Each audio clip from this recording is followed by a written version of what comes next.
Hello and welcome back to the Awakening Philosophy podcast. My name is Jed and we are in a bit more light. The Socrates and Jesus book dialogue that is amazing. Where are we in the book? Well, last time was a shorter stream because I was super tired after playing music late on a Saturday night. And what do I do after a late night out playing rock music?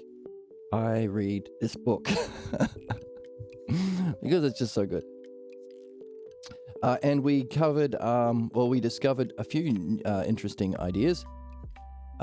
First of all, rare and beautiful gifts, such as Socrates himself. Socrates' trial, he was put on trial because they didn't realize he was a rare, beautiful gift from God to humanity. So let's understand that and let's not make the mistake again. Because, as we are seeing, due to the nature of belief, by definition, that we can all understand, that will always be true forever and for always, belief puts believers in a state of conflict. Remember, you don't just get the belief, you have to swallow another pill as well, which is that irrationality is the mark of truth. Because the beliefs you are told to believe are things that can't be proven by definition. You can't prove Mary was a virgin, believe it anyway. And it also includes things that have been disproven. We know the world's not 5,000 years old. We know dinosaurs have existed.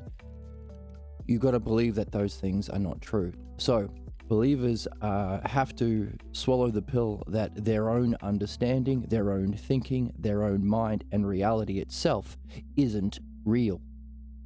That fucks up your psyche. Giving a state within the soul of believers as one of conflict, causing their outward actions to be a projection of that conflict. That's why they're always killing people. That's why they're always hurting people. That's why the fascists appeal to the believers. It's just that simple. You can understand the cognitive function of belief, and if you do, you realize it's defined by conflict within and without. Now, officially, you could say it's other than others, because that's one of the four categories of the dialectic. The dialectic is what you use when you leave belief and develop understanding. Understanding follows the structure of the dialectic, as does reality, because understanding is a reflection through time of reality itself. The understandability and reason and universality and benefit of reality that you can experience in that state of knowledge, is also functioned through in time as the best way human beings can function understanding. So belief has to reject all of that. Belief has to reject benefit. That's why cruelty is the point. That's why the Jews, the Zionist Jews, if you want to be specific, but it's based on the chosen people myth of all religions. That's why they are murdering Palestinians, genociding them.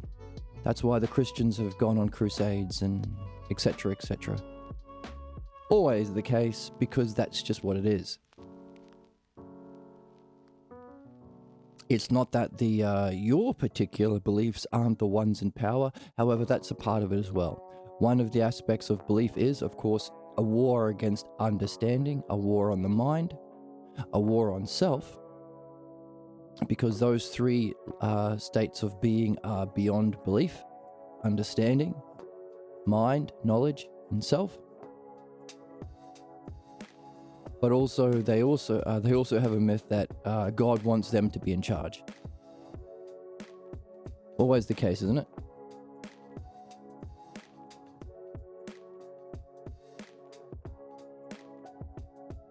God wants me to be the ruler. God wants the Jews to be in charge. God wants the Muslims to be in charge. God wants the Christians to be in charge. Not just that, but there are hundreds of little divisions within each of those that are also at war with each other, because there always will be. So, therefore, we can understand that in any society ruled by belief, it will eventually put an end to all life. Not only is it the cause of the mass suffering and murder and the pages of human history being soaked in blood, but it will also end life itself. So, what we've been reading is there's a reason to stop that from happening. First of all, if you've got a heart, you've got empathy for fellow beings. But also, the human race has a purpose. There's a reason for the human race to exist within a greater plan, within a greater whole. There is a purpose for humanity that we can achieve, as there is for our individual lives, as there is for our soul. So we've been playing with that analogy. So too, a child is born into a family and has to pick up fundamental beliefs based on authority figures that teach them to fear their own understanding, mind, and self-development. That's for everyone. That's why we all have a moral imperative to learn philosophical midwifery and dream analysis, which are the two things that are used to surface our unsuspected false beliefs from childhood. That's the cause of our individual injustice and suffering inflicted on ourselves, causing our problems. But also, if you get into power, you will end up inflicting it on others. That's the pathologos. So everyone is playing that game. That's why everyone watches the stream, because we're all in this boat. But also, on the next level, the soul. There is a reason your soul reincarnated into this life to get this particular pathologos. And the soul also accepts a life and a way of being that they are bound to, unless they wake up to the learning of the logos, the dialectic and the love of understanding. So too, humanity. So everything that you find on one of these levels, you can play the fun game of applying it to any of the other ones, to gain insight into those other ones too. It's a win-win-win. It's a win-win-win-win-win-win-win-win-win-win-win-win. We always be winning with analogies. So humanity itself, as we're seeing, we don't call them pathologos played out within culture, we call them religious beliefs. And the main ones are the Abrahamics, Judaism, Christianity, and Islam. We've also learned that modern Christians follow Paul, who denied Jesus. So modern Christians are actually Pauline Jews. That was his goal, to create a new Jewish religion based on him, because that guy didn't address his problems. He was a guy who murdered Christians for fun, by the way. So that's what the Christian church is based on. And they all have Abraham as a shared root, which means we can understand, just as in order to free yourself from your problems, you address the problems that you face as you go for your excellence in your life, approach your most meaningful goals. But you won't solve your problems until you find common repeating themes and you trace them back to the root cause. Causes.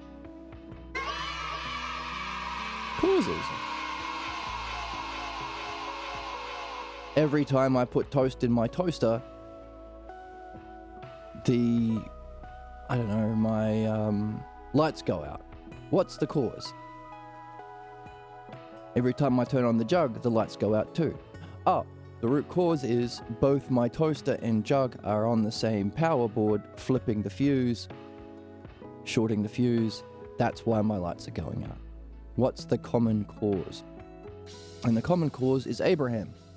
Specifically, the analogy upon which those traditions were built. As Abraham was instructed to kill his dearly beloved son, because God said so, so too religious believers must kill others and kill what they love for the will of God.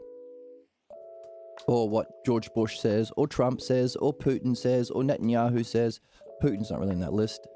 Maybe he is.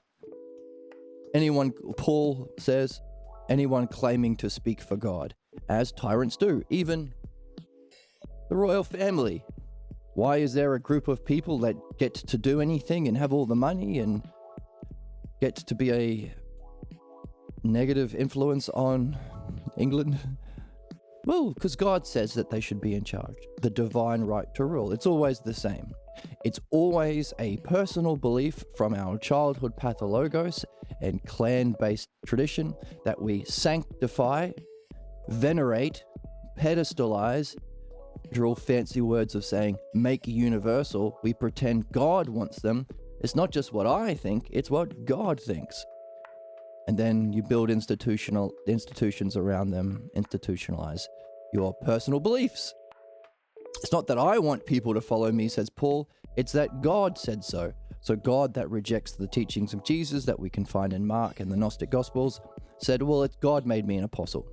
So Paul put himself above Jesus, because that's what they always do.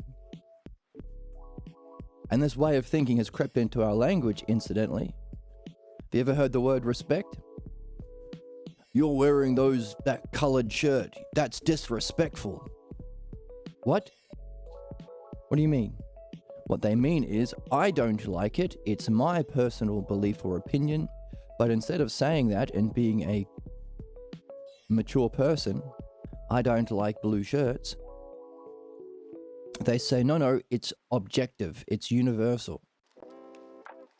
That's the class of belief. Or between 1, self, 2, mind, 3, understanding. Those are the states of development we're moving into, which have logos. And then belief rejects that to venerate your personal opinions. What religion is. So, what? Well, so Socrates was doing something different. He was helping us to develop understanding, which can go to the root cause of those problems. Oh, and by the way, while that root analogy is needed to be understood to remove humanity's problems, apply it to the other two levels.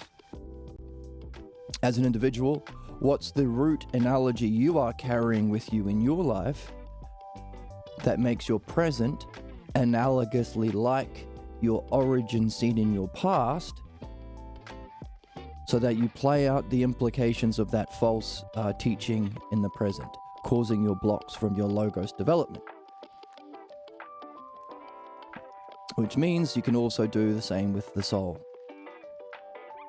What fundamental analogy or false teaching is your soul carrying that's causing your reincarnations, your cycles of reincarnations? Okay, and before even Abraham, we have this thing called Zoroastrian belief. The idea that problems are not caused by belief, which is the cause of our ignorance, and solved by understanding, which leads us to wisdom. But rather, it's there is a universal evil force that's opposite of bad, hates good, wants to do bad things. That's the devil. And if you make a mistake, it's because you have a demon in your soul. And find an exorcist. And then film it and make a movie where your head spins around and you throw up green vomit. And people will call it a classic. Exorcists. That's Zoroastrian belief. The idea that planet Earth is a battleground between these forces of good and evil. So, and of course evil isn't a thing, it's just ignorance. Everyone wants to do what's good, they just have false beliefs about that they haven't reflected on through the dialectic.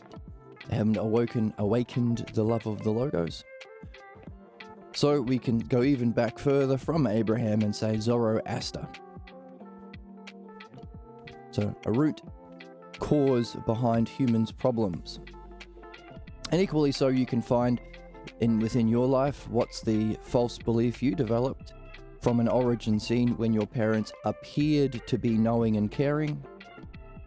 And you can ask them, well, where does theirs come from? And their grandparents, where did their grandparents pick up that similar family, clan, tradition, false belief causing their family ignorance, or within mythology, the family curse, tracing it all the way back to early human evolution or caveman days.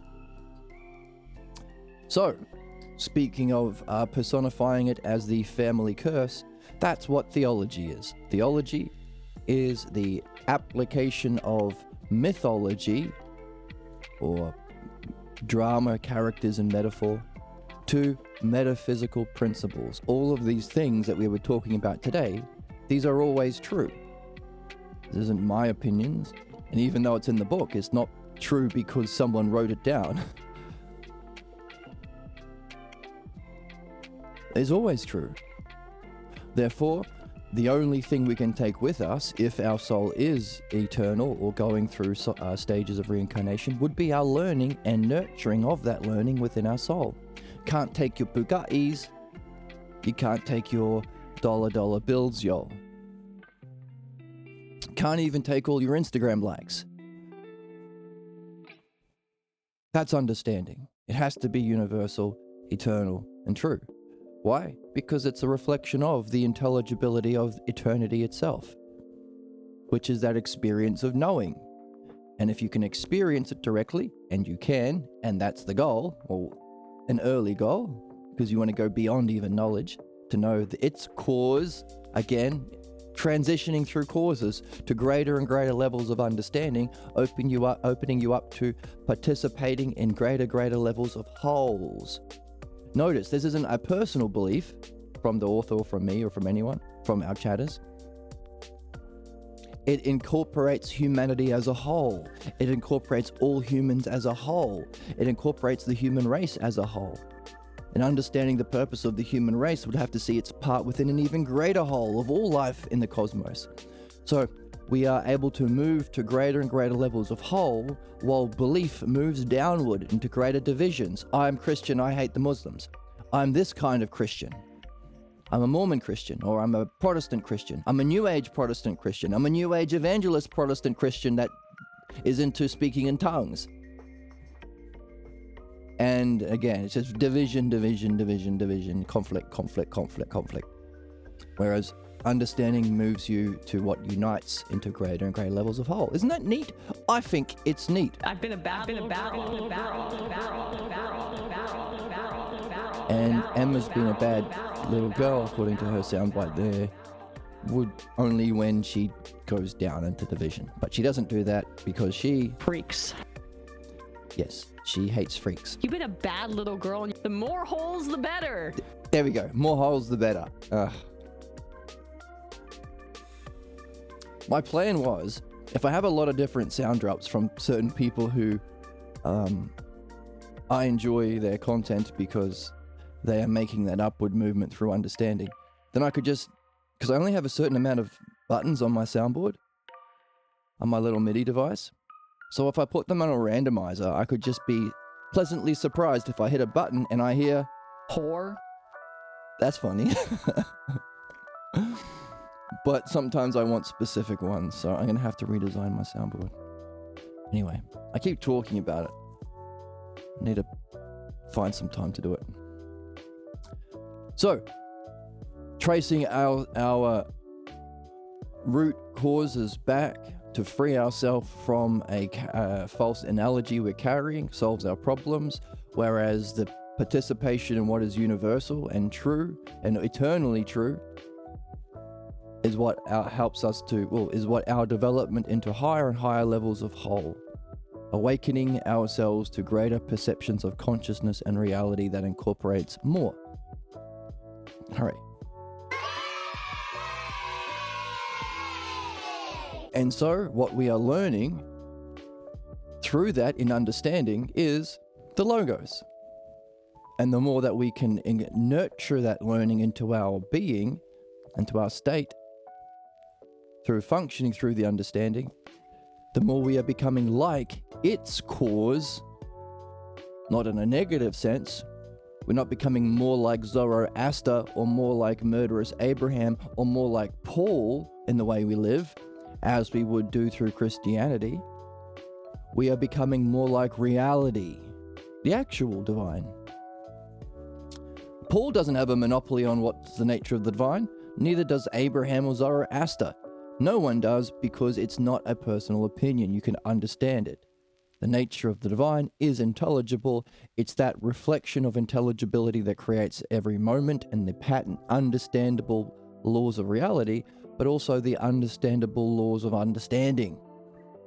And for there to be a just society, we would have to have lawmakers who recognize this and make laws based on that reflected intelligibility, so we can live in harmony with the laws of the cosmos and also the laws of understanding and human souls. Just that simple. That's the qualification. Just like if you want to play on the Golden State Warriors, you need to be able to shoot the 3-ball. If you can't, you're not qualified. And also play defense. And people can get really, really good at following through high school and college how good of a 3-point shooter and how good of a defensive player and how good of a dunker this or that guy is. Regular folks with amazing precision and focus and excitement and passion.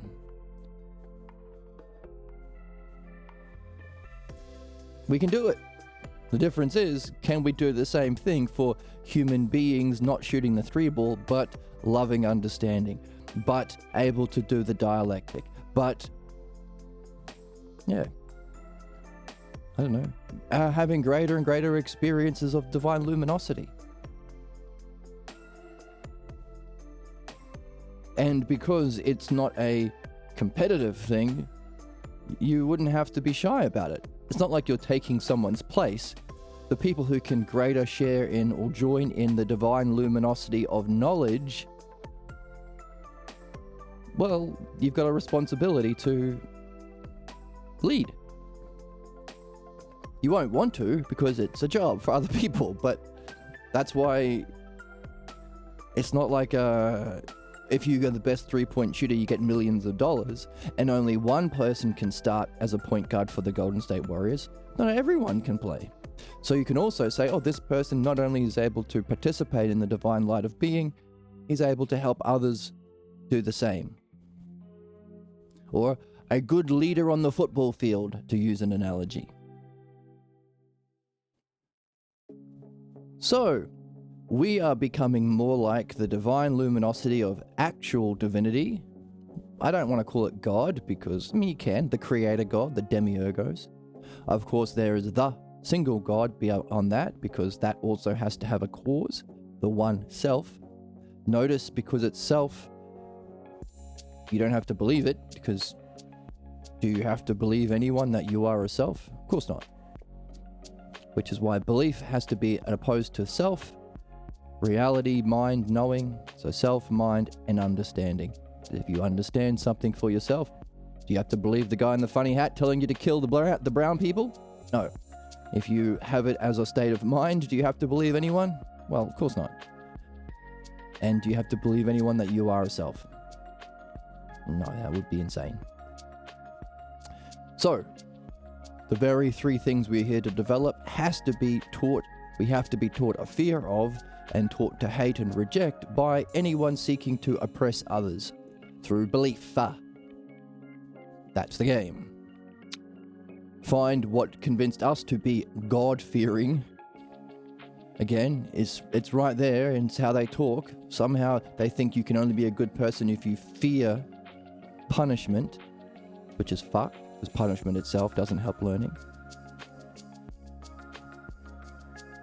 So our game is to remove the root cause of our belief in belief and to reawaken our innate love of understanding to know the full reach of mind and beyond to the self.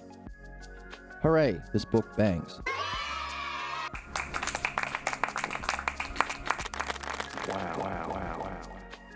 Wow. Is this chat full of dumb Hans? No. This chat is full of awesome dudes. Okay.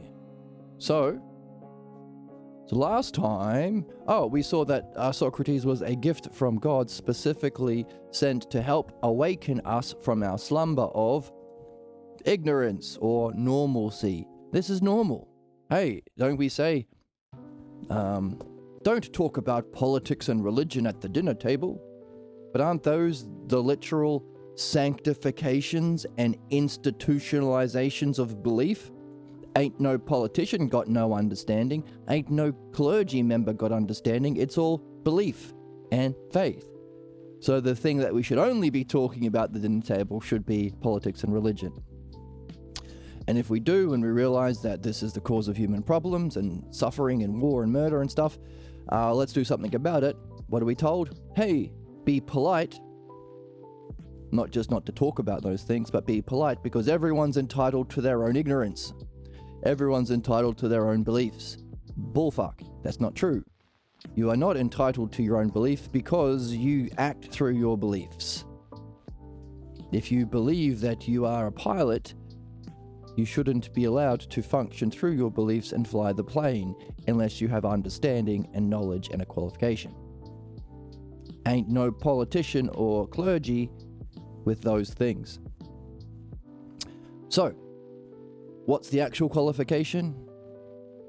Those 1, 2, 3. Self, mind, understanding, and the skill that we use to reach those things, the dialectic, so you can function through it to benefit. And who told us that? Socrates. And what do? We killed him. We are bad for having done that. Give me a negative drop. Whore. There we go. That's us. And Socrates said their people didn't realize he was a gift from God sent to help awaken people from that normalcy of ignorance and belief. And so they killed him. And so the question is, how do we wake people up? Questions. And last time we saw Socrates says, I was a gadfly. I'm not the horse. I'm not the big, powerful military industrial complex, war machine, church, politician system. I'm a tiny little fly that bites the butt of the big horse and annoys the horse and gets the horse to shake its tail and whinny. I can't do a horse. No, I'm not even gonna try. Lame.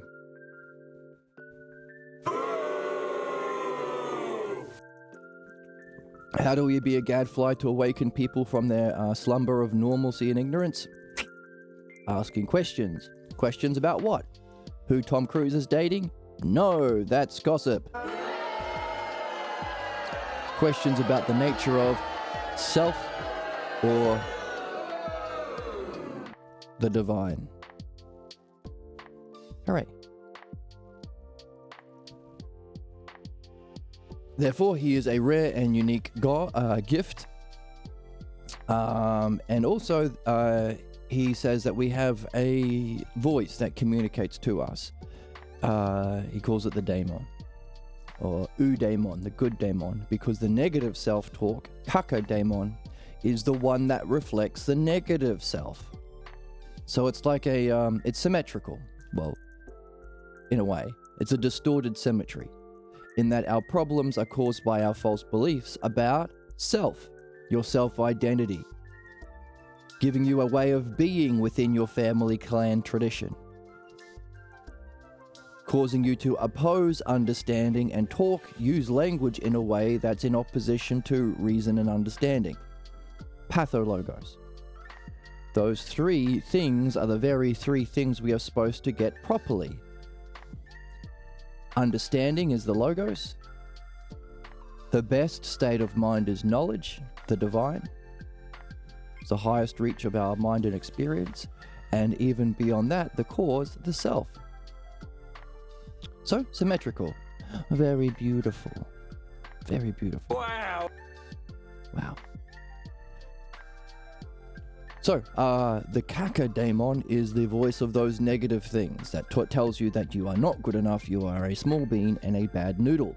You are evil, you are a sinner, you are not good enough. Bollocks. That's the cause of our problems. Well, that's what maintains our problems. Whereas there is a quieter voice called the eudaimon that communicates the truth about the logos, mind, and self. Also, it communicates through our dreams. Our dreams are literal gifts from the divine.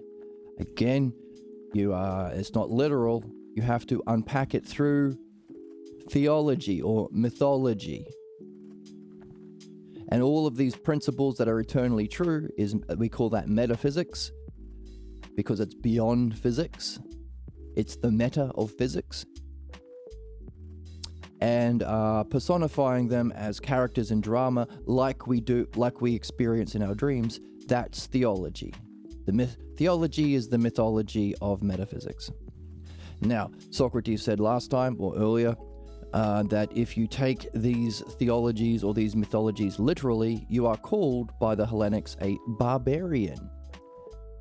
So, notice that people trying to justify their hatred and oppression and fear under the guise of religion quote the Bible literally. Look, the Bible says, Paul says that we should kill people. Abraham says, blah, blah, blah, blah, blah. Barbarians. And all the way to the misunderstanding of what Jesus was saying about the need to develop understanding of the parables to reach heaven, which isn't literally a place in the sky. That is stupid. Don't be stupid. No, that's barbarianism. To believe there is literally a place in the clouds.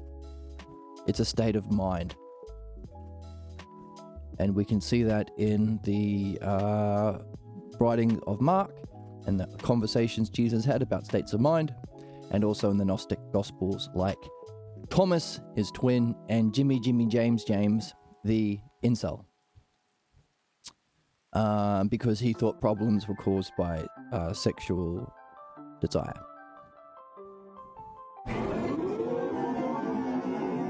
Ooh. Disgusting. I'm so disgusted. Hooray!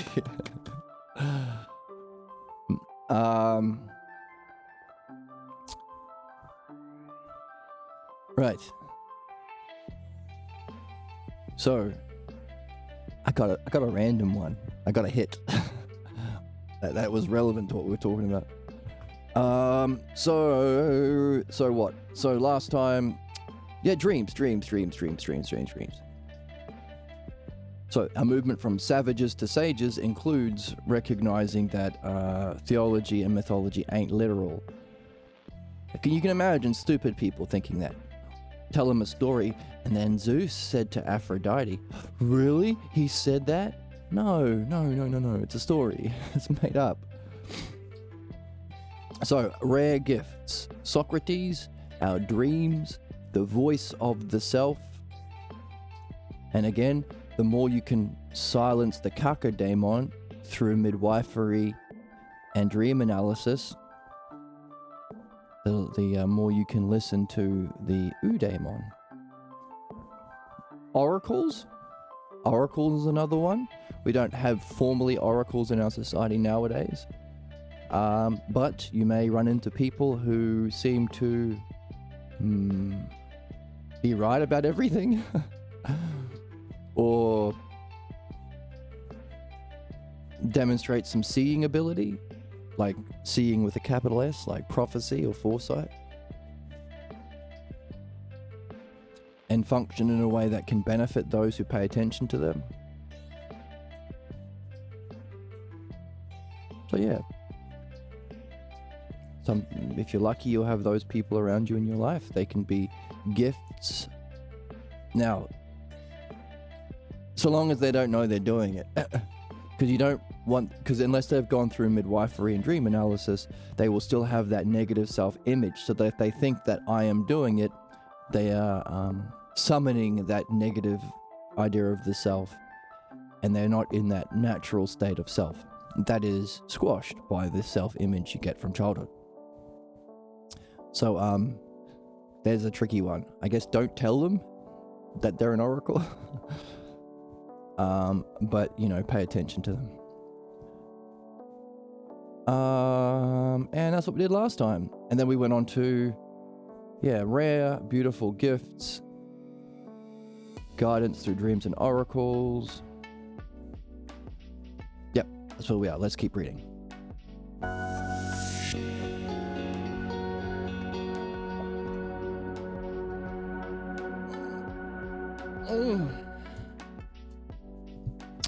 Keep on reading. Fun, fun, fun.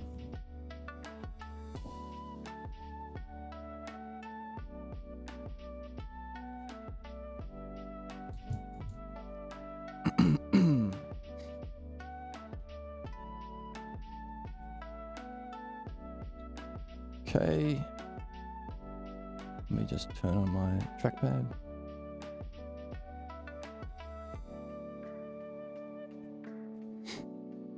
Oh, okay, so this is another thing we saw last time. That quote from your grandmother, I am just as smart as Socrates, or, this is what we call the fifth, by the way. People who leave belief not to develop understanding of true models and paradigms, but leave belief and just, they haven't addressed the effects of being a believer, and they think, well, there's no such thing as truth. Everything is relative to opinion. And they will quote Socrates saying, I am smart as Socrates because Socrates says he doesn't know anything. And if Socrates, the smartest, wisest person, doesn't know anything, that means no one can know anything. Bollocks. What he actually said was, what I do not know, I do not think that I do. Because he can distinguish that state of knowledge, number 2, from opinions and beliefs, and which is below, and what is above knowledge, the state of self, the state of the self as one, which is beyond names and logos, so it is beyond knowing. It's very different than what you see on Facebook. Excellence is what we seek, and we admire people who are in excellence. It inspires us to achieve something similar. So shine your light, share your understanding and vision, share your love of understanding with the world, and you will inspire others to do the same. Whereas the cause of problems is the appearance of excellence or pseudo-excellence, right there on the board, on the book. The drive for excellence is the fuel for an inner life. So, breathe. I was going to say breath work. I've been watching Demon Slayer, and they talk about breathing, which is, again, have we mentioned it in the book yet? I'm not sure. So I won't bring it up because it's not in the book. But the point is inner life. This is an inner life. It's your own state of self. You don't need everyone else to be on board. You can learn and nurture it yourself. I mean, it helps if there are more people. I'm looking for someone to share in to talk with, and we want to do our best to share the game with everyone. But the drive for excellence is the fuel for our inner life, and we become more real in ourselves.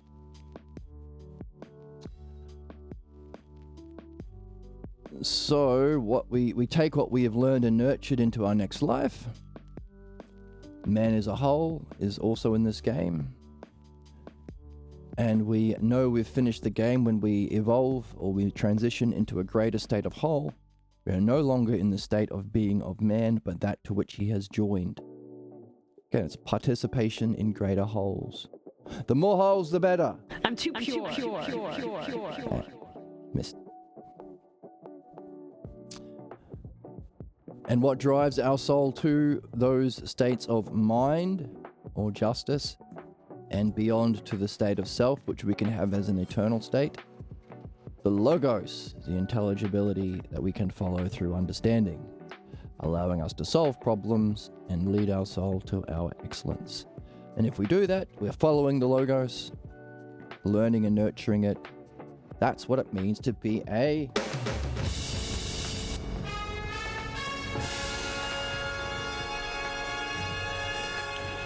sage.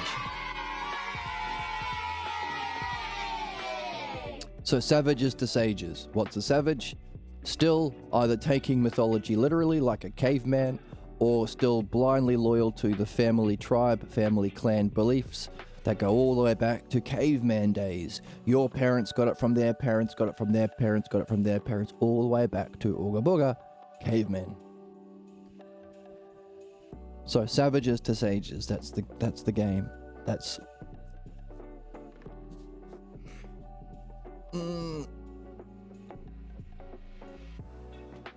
Oh, it's a big weekend. That's the human game. So sleepy. But I can't get enough of this book.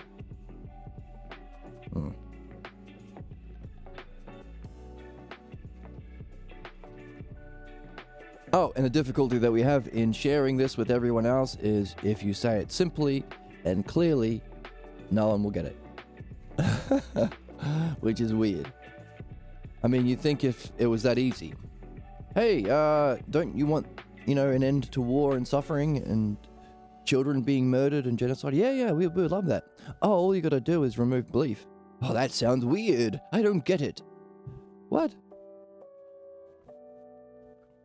Capitalism, don't we know that all that is the institutionalization of false belief that there are some people who are chosen and should have everything, and they should look down at everyone else starving and dying and being enslaved and feel vindicated, have that feeling of sadism, which is the idea of knowing for a believer, because they don't actually have knowing, but they can hurt people. So the sadism of belief, isn't that what capitalism is? Oh, so confusing. But who will pay for people? Who will pay for food? We all pay for it. We're always paying for everything. It's just that all the benefits going to a couple of people. Why not share it with everyone? Oh, it's so confusing. My brain is hurting. You're a socialist. Damn you. Equally so, belief. From savages to sages. Say it simply and no one will get it. Which is why we don't have the 50,000 Asmongold and Hassan Parker Twitch followers. But it's okay, it's an old problem, says Socrates. I don't know, maybe it's why we have to use metaphor. Mythology.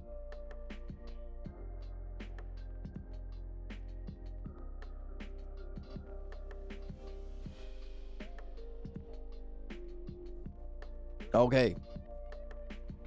The quote, what I don't know, I do not think I do. Why? Because knowing you is so unique and beautiful that you won't miss it. It's literally the greatest experience possible. So once you've had it, you won't mistake it. Once one gains what we call pure knowledge, capital K, it is impossible to mistake it for anything else. Its paramount uniqueness must be staggeringly different from all else.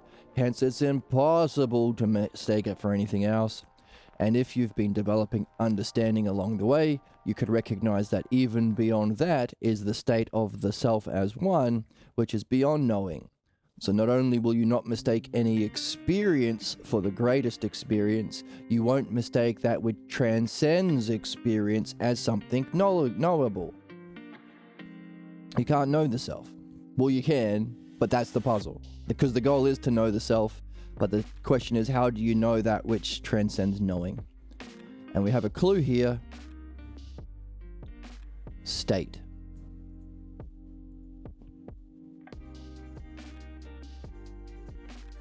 There is the state. So there can be a state beyond experience and beyond knowing. State of the self.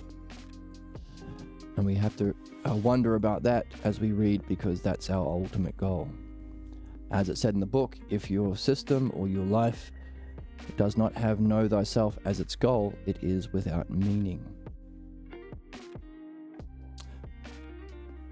So, was Socrates guilty?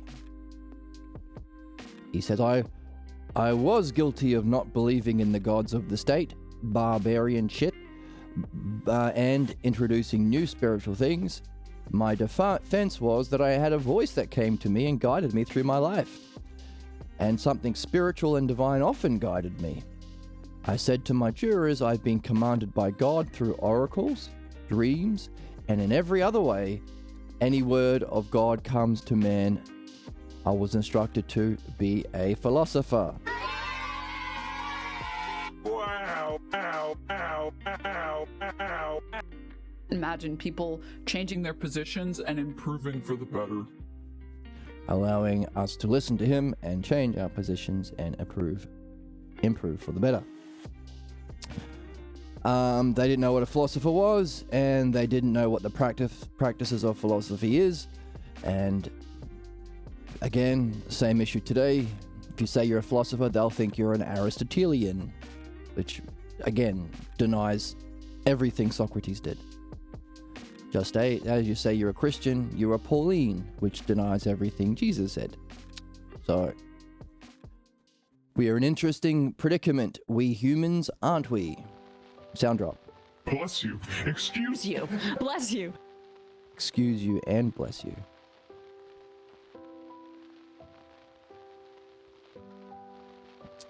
What was the context of that drop? I don't remember.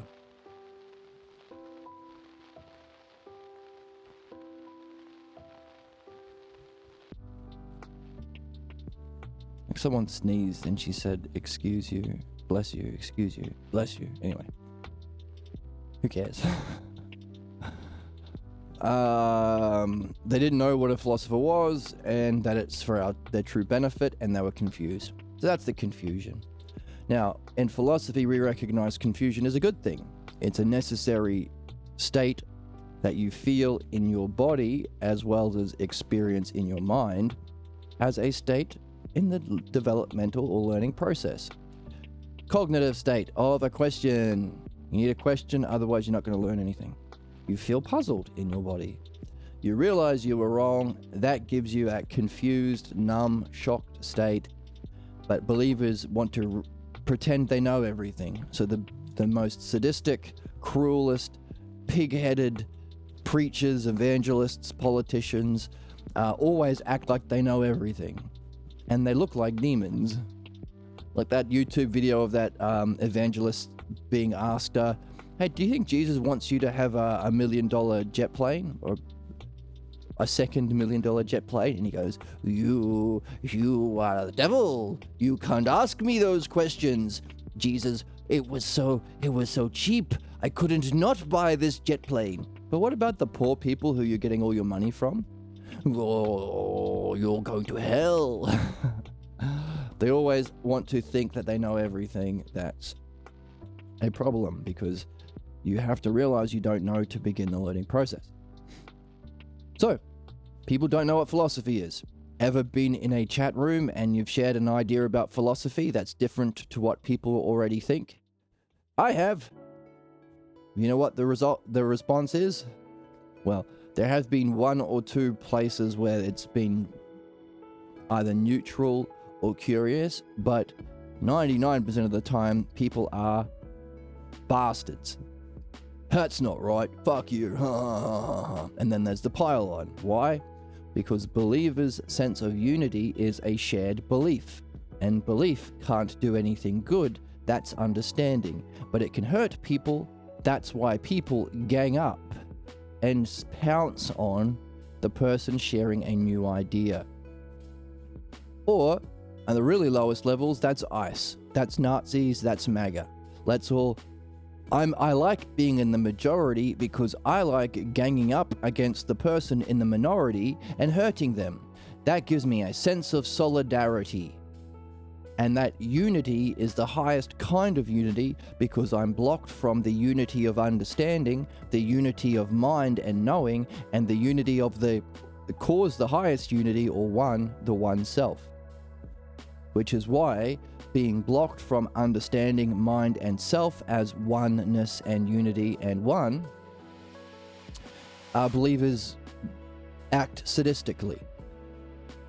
So that's the issue. It's another issue, because if problems are just caused by by belief, why don't people give up their false beliefs? Sadism, they like it. Gun people like the idea of being able to kill people. MAGA like the idea of brown people in death camps being raped and tortured and murdered, and no one doing anything about it because the feckless Democrats are 5. Massive difference. No understanding. No morals, no character. Just blobfish. So the Democrats setting the stage for fascism. And we see that playing out mythologically in the everyday world. No one wanted the Democrats to do nothing, so they voted for Trump a second time, who is a literal personification of the worst kind of belief. Literal fascist, Nazi, grifter, con artist, sexist, rapist, etc., etc. Literally is still preferred as some sense of unity to Democrats who have no unity because they're disconnected from whole, from sameness, from models. So, yes, this idea that let's not talk about politics and religion, or there is no truth, everyone is entitled to their beliefs, is fucking terrible. It's not neutral. It sets the stage for fascism. And if you're not sure about that, look at America. So we want to share a new way of understanding what philosophy is and love of understanding. Well, philodianoia is the new word we use, but also the exercise, which includes sharing the dialectic, helping people through the dialectic, reflecting on causes through the dialectic, not debate. That's Aristotle. That's belief. So dialectic, but also the practice of separating yourself from the body, collecting yourself out of the body, both now and in the future. So there are steps involved that we had a quick look at in the Phaedo earlier on this series. But that separating of the soul from the body is the exercise of philosophy. Let's see it in the book. Separate.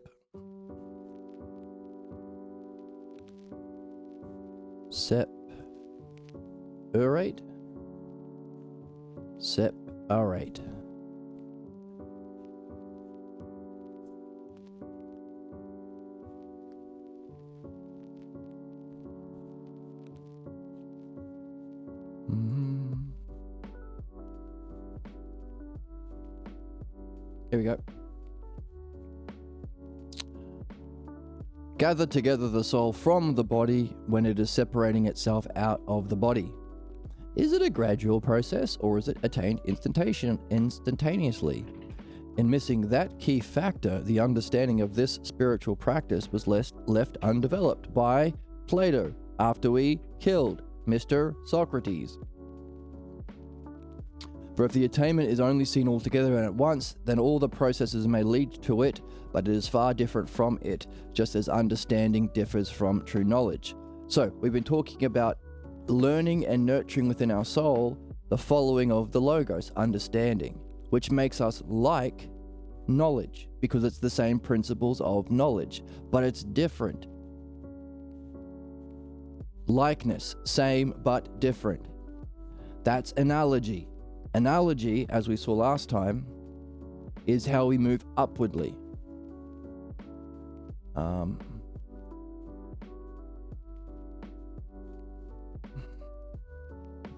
Here. Different terms, same relationships. Reverting through analogy. That's likeness. Whoops. Likeness. So we become like knowledge by loving understanding and functioning through it at all times, which means looking for those 12 gods in everything we do, which are the 12 fundamental metaphysical principles of our physical world. Also looking for those 12 ideas, whole, part, same, different, like, unlike, motion, rest, unlimited, limit, and in time, or out of time and in time. 2 sets of 12 there to play with. But there'll be a point where you become like it, and then woofta. All of a sudden something happens. Now, we also saw that there is a fear that you will lose the self or die. That fear is what prevents you from that transition. It's not true. But by this development and understanding, you will see why it's not true. Because that self that you have been identifying with your whole life ain't you. It's the false image or pathologos. In other words, you are seeing what you really are. You are encountering the true self.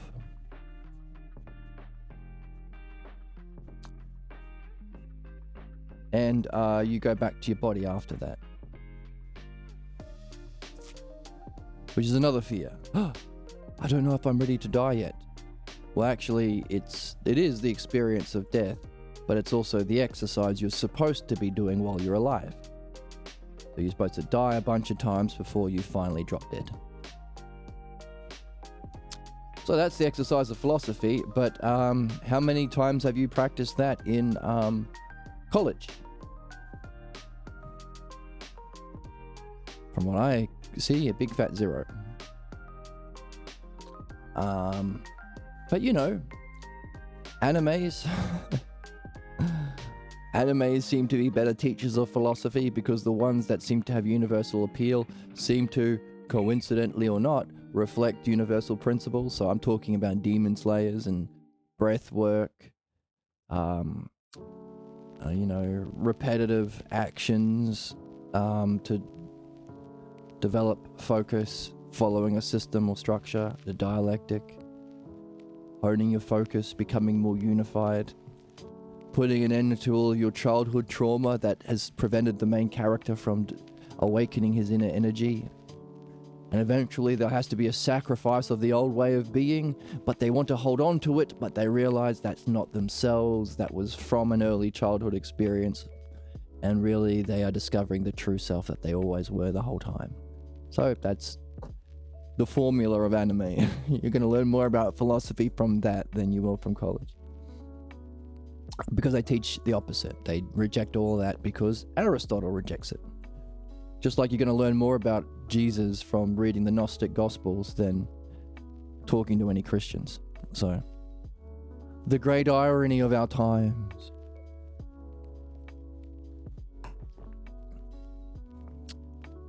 So, reverting through analogy, we have the same relationships. We're developing a providential relationship between whole and part, same and different, like and unlike. And a providential connectional relationship with our fellow man. You're not debating them. You're not owning them. You're not crushing or crucifying them in debate. No. You're step by step using a mutual curiosity. What are you really curious about? Mutual desire. What do you want to know? What are you curious about? You're a judge. Do you know what justice is? You're a political pundit. Don't you want to know what truth is or justice is or what benefits people? The good? And then step by step together, let's agree on this point. We're in agreement? Okay, then the next step. Are we in agreement? No, you're not? Okay, let's break it down into a further dialectic. Here is the idea by definition. Do you get it now? No. Well, here's a demonstration of this. Here's an example of what we've just defined. Do you see it now? No. Okay, let's divide it up into its parts to show how its parts lead to a necessary and beautiful conclusion, Aphrodite and Apollo. Or, if we don't have it, it leads to contradictions or absurdities or great harm. That would therefore prove the opposite. And therefore, once we've seen it, we come to a conclusion. That's a synthesis that we take back to the original definition. That's analysis. Analysis and synthesis and analysis is a conclusion. Now we've gone through 4 easy steps in a fun way with your friends. Where's the joy, whimsy, dude? Where's the joy? Where's the whimsy? Where's the childlike wonder, dude? Lots of fun. And now we are together. And that's just the second step. And now that we're together, we're on to the next step. Okay? Step by step. No tangents. No, hey, look here's. Ever seen a politician talk? Look here. You know, look here. Right? They always say right as if you're in agreement without asking you.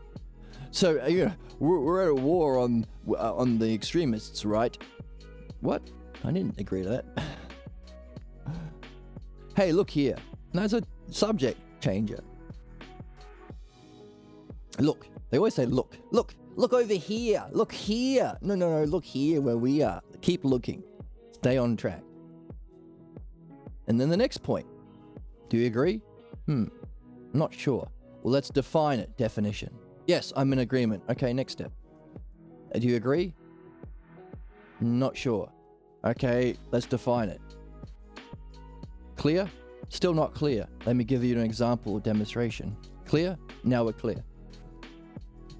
That's the game. It's fun. Fun for the whole family. So, that's how we develop a providential relationship within the Logos and towards people, making us like the cause of that rationality and providence knowing itself. But through analogy, we are like it in that we have some things the same relationship, but different terms. So while our terms are physical people or opinions in the physical world or whatever, now we are not in the physical world. We are looking at the ideas, capital I, the aspects of being. So that's the jump. Different terms now. We're in a different world. Which is fun because there are two things that exist, terms and relationships, and we're keeping one the same and one different in order to evolve or spiritually progress, become a sage. Whereas the unfolding, the creation of the world leading to the development of human beings and your current lifetime, you, as the good noodle you are here, also uses terms and relationships, but it keeps the other one the same. Same terms, whole and part, same and different, etc., but different relationships. For example, knowledge is the whole and parts all at once. Whereas in time, we get to see the parts develop step by step towards a whole. And again, once we have that whole, there is that analogical transition to a different level.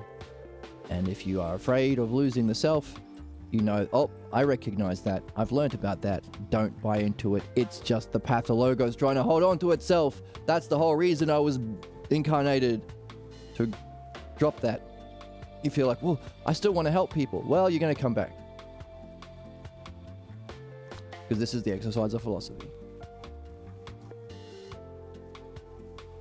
So, same terms, different relationships, giving us the unfolding in different dimensions, but also how we think, because it's those same terms we use to recognize believers as a still whole in parts, but they're only a part. Making further parts, from Zoroaster to Abraham to the three Abrahamic traditions, and then this version of Christianity, and this version, and this version, and this divides off. And then this guy says, well, I like gay people and you guys don't, so I'm making my own sect. And the king comes along, I'm going to make Anglican sect. Just further apart, no wholeness. And anyone who comes along and says, let's bring everyone together in a whole, and we can only do that through understanding. Let's all love understanding. All of the believers will say, fuck you, die. So they are a part in conflict towards the whole. You have to accept limits to be within the group. And so you're in conflict with your own soul's desire for unlimitedness or freedom. And of course, the freedom of the human race. Billionaires don't want people to be free. They like hurting them. They like being in charge. Tyrants and believers like people to not have their freedom. And they will say things like, I have the freedom to remove your freedom. Gun nuts. Yes, I want the freedom to have guns. What does a gun do? What do you mean? Does it grow food? Does it help people learn? What does it do? Oh, it ends somebody else's freedom if I hold it up in front of them through fear. And if I push the button, it ends their life completely. Oh, that's not freedom. That's the opposite of freedom. You are in a conflict of freedom and you're misusing the word. That's what belief does. It has to lie. So, that's the same terms in a different relationship between terms, because in understanding, different from belief, we're not in conflict.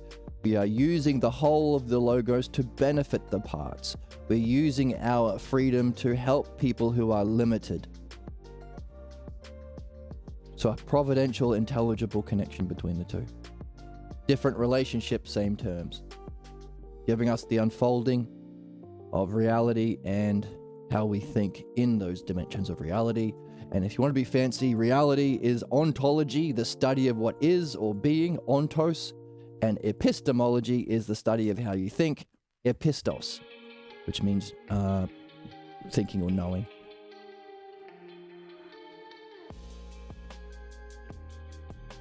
Isn't that neat? There are two things and relationships. Keep one the same and the other different, and you either have the unfolding through dimensions and cognitive functions, or the reverting through dimensions and cognitive functions to our excellence. That's it. That's everything.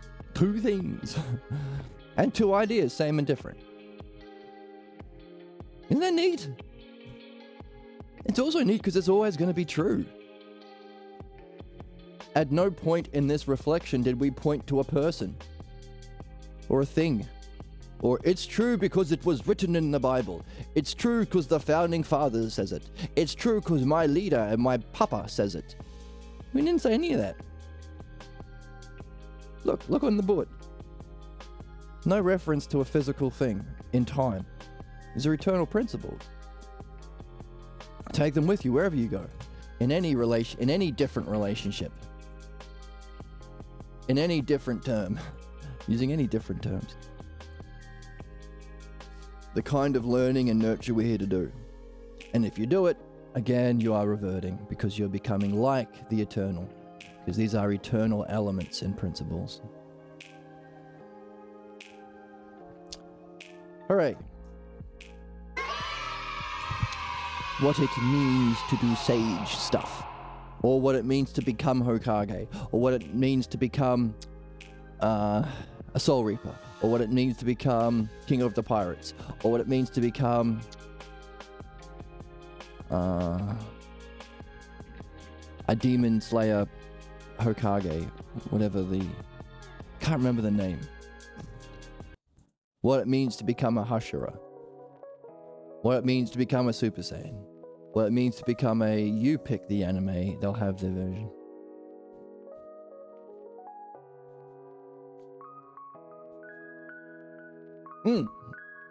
What it means to become an alchemist? Full Metal Alchemist? Okay, apparently there's no official term for the Full Metal Alchemist, top alchemist. I guess state alchemist. Would be it. What it means to become a state alchemist. Okay. All the processes leading up to it through likeness and analogy. Again, we talked about earlier, Jesus said, understand the analogies, understand the parables. Not literal, that's barbarism. Leading up to it is different from it, just as understanding differs from true knowledge. Those who brought Hellenic thought to other traditions but ignored this practice, ignored my essential practice of what it is to be a true philosopher. So there is the nature of, or the exercise, the essential practice of philosophy. Transitioning into Hokage or Hashira or Super Saiyan or Soul Reaper or Bokukai, or whatever they get on Soul Reaper, no, on Bleach. Okay, the essential practice of death and dying.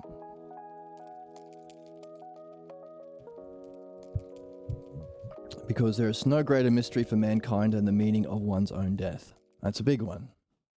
Everything you are experiencing here may end in death, or there may be some things you can take with you. Okay, that's essential practice.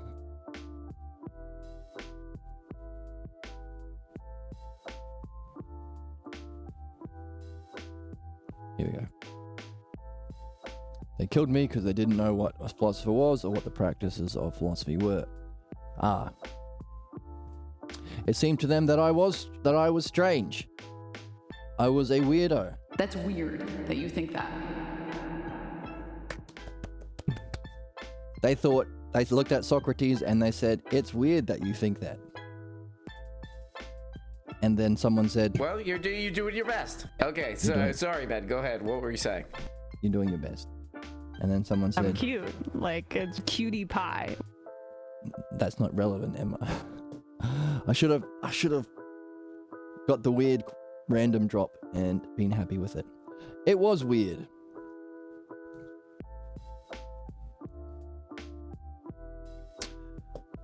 It seemed to them that I was strange, and strange I was. In not knowing that a philosopher was sent to them for their true benefit, they were confused. That's interesting.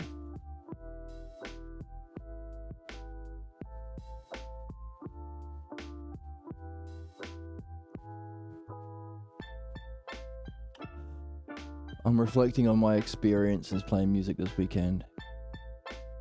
Because that's weird. And people think I'm strange. But then some people give me money. And they say very nice things.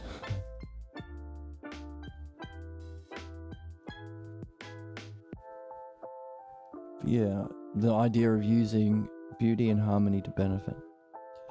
Interesting. I keep thinking about that today.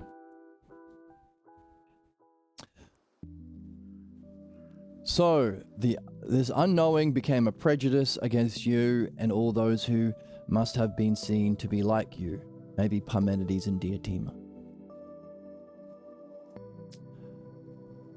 But it was a rare and beautiful thing that Athens allowed me to address this prejudice in my trial. And even though he wasn't successful, they did have a potential to change the laws. If your argument was, I guess, persuasive enough, the legal system of Athens gave me a chance to confront and remove the prejudice that the many in the jury had about what a philosopher is.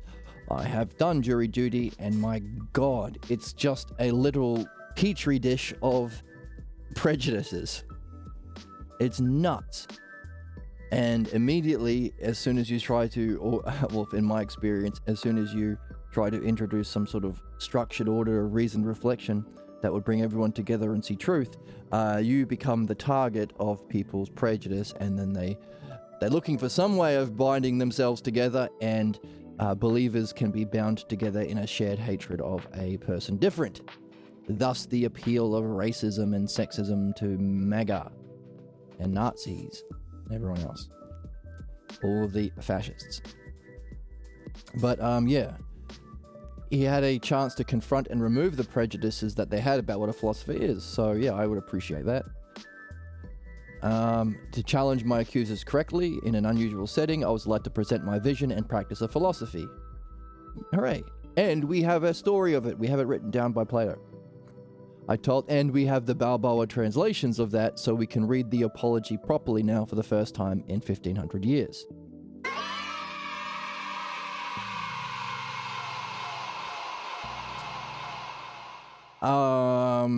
Someone who has gone through midwifery and dream analysis, thanks once again to the great Pierre Grimes, the author of this book, helping a translator do what was needed to see without having the urge to project his personal beliefs. Couple of times it happens, but it's, just a little bit, and it's easy to see. A couple of Christian words come in that's not needed, but still.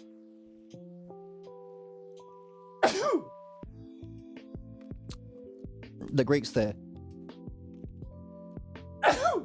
The Greek's there anyway, so you can catch it and you can quickly see the slight difference that you need to change. But that's negligible. Almost all of it is brilliantly done, and thanks to the Balboas and Pierre Grimes for creating the conditions for that to happen, making him a rare gift. Both of them, you'd say. I was sent by God to awaken the sleeping souls of man by, this is what we're at.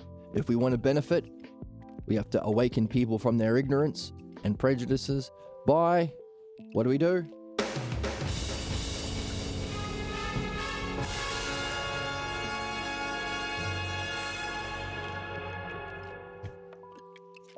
Sting them. Sting them. Speaking of anime, there are many anime characters whose weapon is like a blade or a claw that has poison, and you sting them, and then they will die of the poison. And that's how you win. Sting them. Like the flashy Hashira in Demon Souls. He was poisoned. Hang on, let's read on further. Stinging them with questions about the nature of man and the divine. Oh, that kind of stinging. Whoops.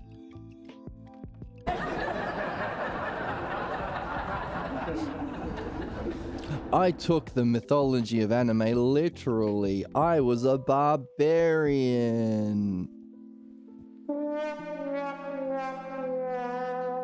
Until I read further.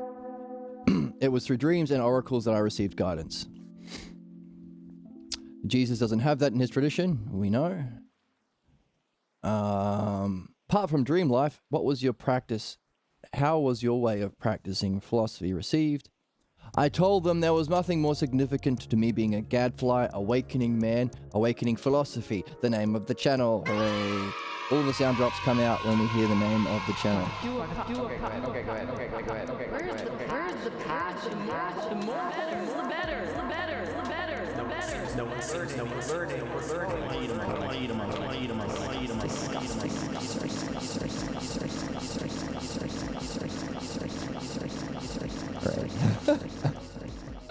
When the book mentions the channel, we are happy. Awakening people from his sleep of normalcy. So, awakening philosophy. That I am a rare gift from God. If society allows an unjust law to be challenged, then it has just laws.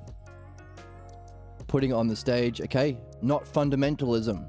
Well, the founding fathers thought this, and what other standard of truth than we have other than authority? That's what believers say. You can't change the Bible. Otherwise, how would you have morals or ethics? If you don't have a standard of truth coming from some daddy figure. The founding fathers, Donald Trump, the Bible, literal definition, literal translation, literal interpretation. Well, how about the standard of truth itself, through understanding and knowing? That's the difference. Jackbooted Nazis versus sage-like philosophers.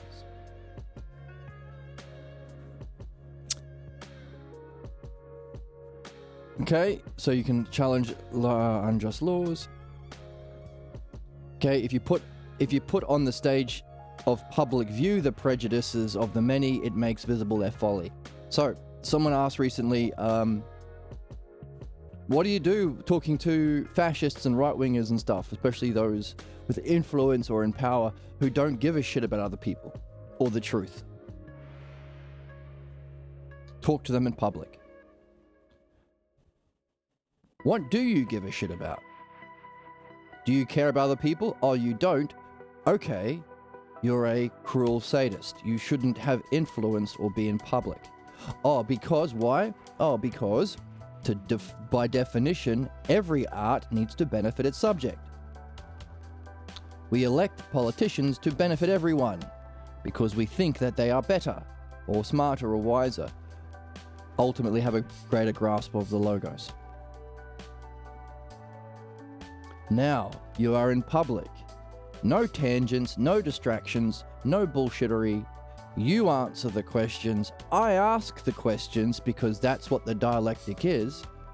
And we move together, step by step, to a conclusion. If you don't understand something, we look at it until we both understand it. If you refuse to understand, then you are shown in public as someone who is a bad faith actor, someone who is lying, misusing language, or no benefit, a cruel sadist. In other words, while they might hit a block, again, if they're genuine, then a block will happen as you go through the logos. You can either reflect on the causes of that block through midwifery, or you can acknowledge it, write down, okay, you're in a block here. Notice. And by the way, there are other people, we're in public. I can ask this person, did we say this? Was this clear? Okay, was it agreed to? Did she just reflect? Good thing we've written it on the board. You just dismissed what you just saw. Now, sometimes you can get caught in a loop. Okay, that's a pathologos, or an indication that it's likely a pathologos. Take notes of it. We're going to sidestep it for now, because this is not the situation for midwifery. But it is important to recognize where you hit the blocks in your dialectic. Take notes, and if you do take notes and you genuinely want to look at it later, then mind will work with you. So I'm told. So, put in stage of public view the prejudices of the many, makes visible their folly. That's important, so let's put that in pink. You can sacrifice, because what does the prejudice do? They sacrifice the wise to preserve beliefs of society. What do we do in our problem? We sacrifice our goals of wisdom and excellence to preserve the clan loyalty to our family beliefs. What do we do when we send people to death camps? Same thing. For capitalist beliefs, or religious beliefs, or fascist beliefs. Those are the big ones. In a just society, the way of life of philosophers challenges the unjust laws and prejudices of their fellow man. So those are the two levels. Individual prejudices, which then becomes sanctified, venerated, pedestalized, or put up on a pedestal as laws, or in religion, the word of God. And by the way, the word respect does that. So if you're ever watching a TV show and someone uses the word respect, count down from 10. And I guarantee by the time you reach 1, there will be a fight. Because respect is this same bullshit. It's not, I don't like that. It's, you are bad universally and should feel bad and repent and do what I say. It's not that I don't like it, it's that it's disrespectful.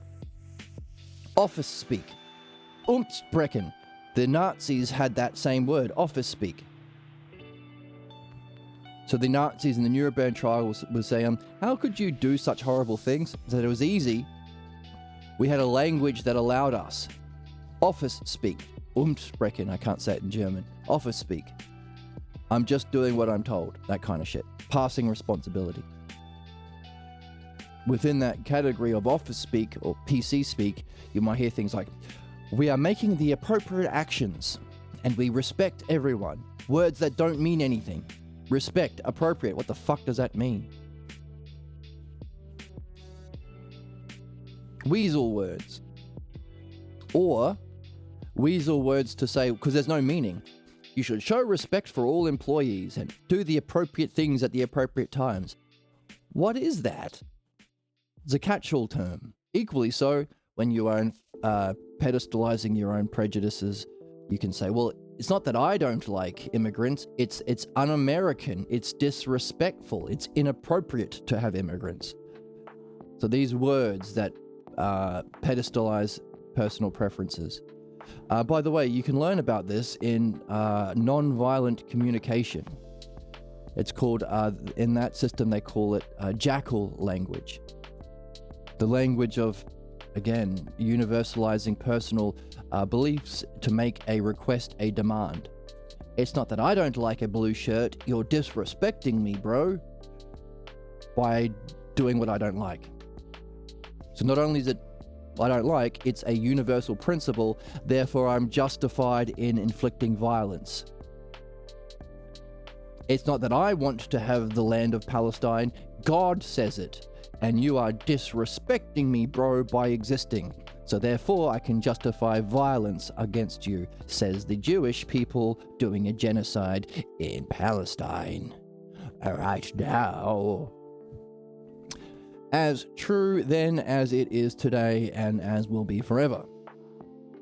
Again, beliefs are the cause of problems. There is a language that venerates personal beliefs by saying God says so, or universal principles. Appropriate, respectful, un-American, blah, blah, blah. So, as a philosopher, we have to challenge that by asking questions about the true nature of of God and the true nature of man. And now we have Jesus. My judgment is like others who have learned of your trial. Clearly you gave evidence against yourself because your judgment was to defend truth against the prejudices of society. You are judged guilty as charged while being innocent. Yeah, that's a good way of saying it. The charges were just, what? And your defense was just. Your... Were the charges just? I don't know about that one. I mean, you could say, yeah, if someone was lying about things like Fox News, then it would be just to say you shouldn't lie about the nature of universal principles and the divine. And his defense was just because he's saying, yeah, I'm different, but that doesn't make me wrong. Because you guys are wrong. Your place is among the philosophical heroes.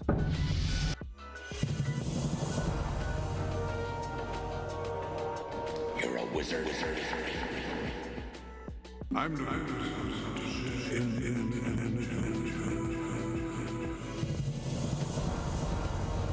The archetype of the hero's journey that we see in games and media. And anime. Your place is among the philosophical heroes, and we do our best to share this understanding with everyone, including everybody who goes to Hassan Piker and Asmongold's Twitch stream. Once the lawsuit is filed and we win. It is a just law that all of Asmongold and Hassan Piker's 50,000 each Twitch viewers be sent to this one. That's a just law. Currently, I have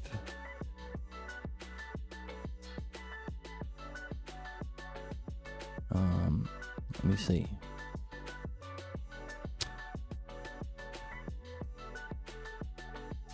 One viewer on Twitch. And it's not telling me how many I have on YouTube right now. But I shouldn't make that joke because I do get somewhere from like 10 to 20 people watching the vlog and the YouTube stream after the fact, and that's a lot.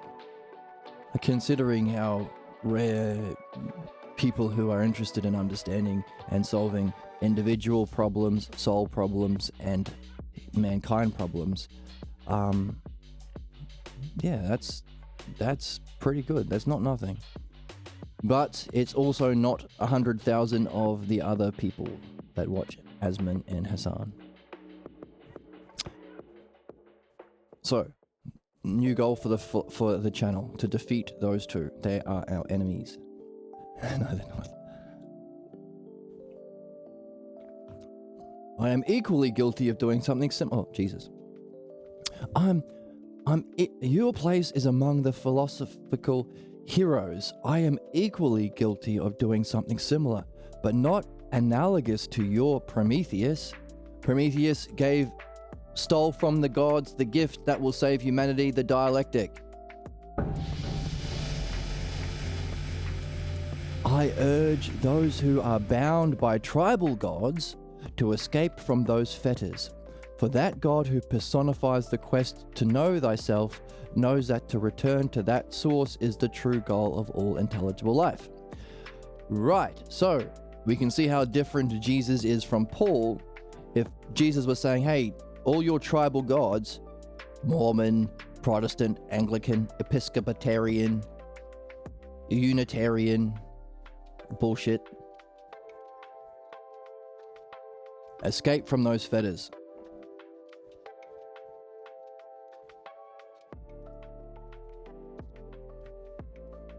And instead know thyself. Because to know thyself is, of course, the source, is to return to our source. And that's the true goal of all intelligible life. So if you have awakened or evolved to the capacity to have language, logos, and to reflect on your own self, self-reflection or usia, you are intelligible. You can participate in intelligibility itself and its source, the self.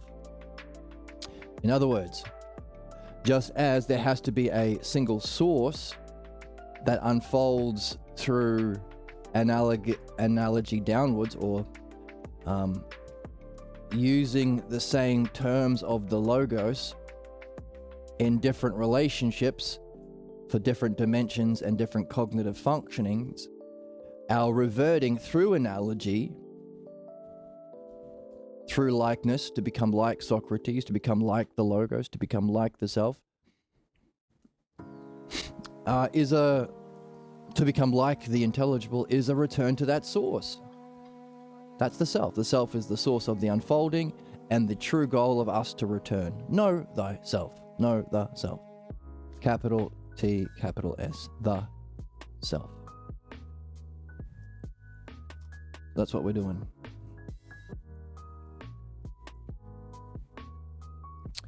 Right. And tribal gods are, of course, antithetical to this. Belief ain't neutral, it's the cause of mankind's issues. Individually, within a soul, and within our race. Therefore, anywhere we could get on a spaceship and go over to 1 billion light years away and find an alien race who have also evolved intelligible life. They have language and they can reflect on their own selves. Like some animals have language. Although a lot of animals can reflect on themselves, like Bunny the talking dog asks, why does she dream? And why is she not a human? And she has a small dog in the family, and she calls that dog a cat. She has a brother who's a dog like her. I think Bunny is a human like Mum, and her brother is a dog, and the small dog, Tenric, is a cat. Bunny is great. Also, there are amazing talking birds as well. There's a cockatoo that has an iPad that has huge conversations and loves to look at himself in a mirror and ask questions about himself. It talks about the other birds. I saw one saying she likes being read to. She likes books about dragons as well. I think dragon is like the archetype of what a little cockatoo sees a dragon, the same way we would see like a Super Saiyan or something. And make sure you read to Ellie, the other bird. That's very sweet. So, yeah, if they can dream and they can ask questions about their dreams, they're intelligible, so they're also on the quest to know the self. But any alien life or animal life is on that quest to return to its source. That's the true goal of all intelligible life. This book is pretty good. So these are conclusions. We're reflecting on the experiences of Socrates and Jesus, evidence, the experience of humankind playing out through many, many, many years. Okay, evidence. We're reflecting on causes. Abraham, Zoroaster, the prejudice of the Athenian people against philosophy. We're using that evidence and reason and reflection on causes to address and remove problems, and also to establish principles. The fundamental causes and conditions for those causes to be causes are the principles that have universal application. So, reflection on evidence, causes to solve problems, causes and conditions and principles to address problems and reach excellence. Then we take that reasoned reflection and apply it to what's relevant, what's most relevant for us here. The true goal of all life, the meaning of life, what are we here for?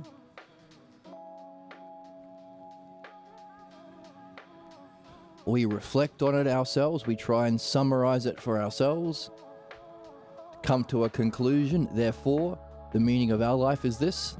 If we want to help people in the world, it's to share this and do this, just share this as a way of being.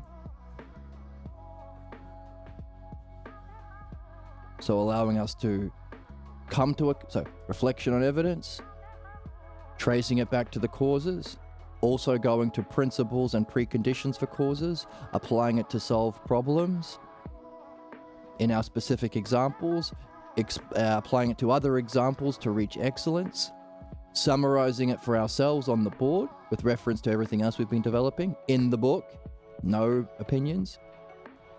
So summarizing it into a conclusion, explaining it as best we can to our friends in the game, and also pushing the implications.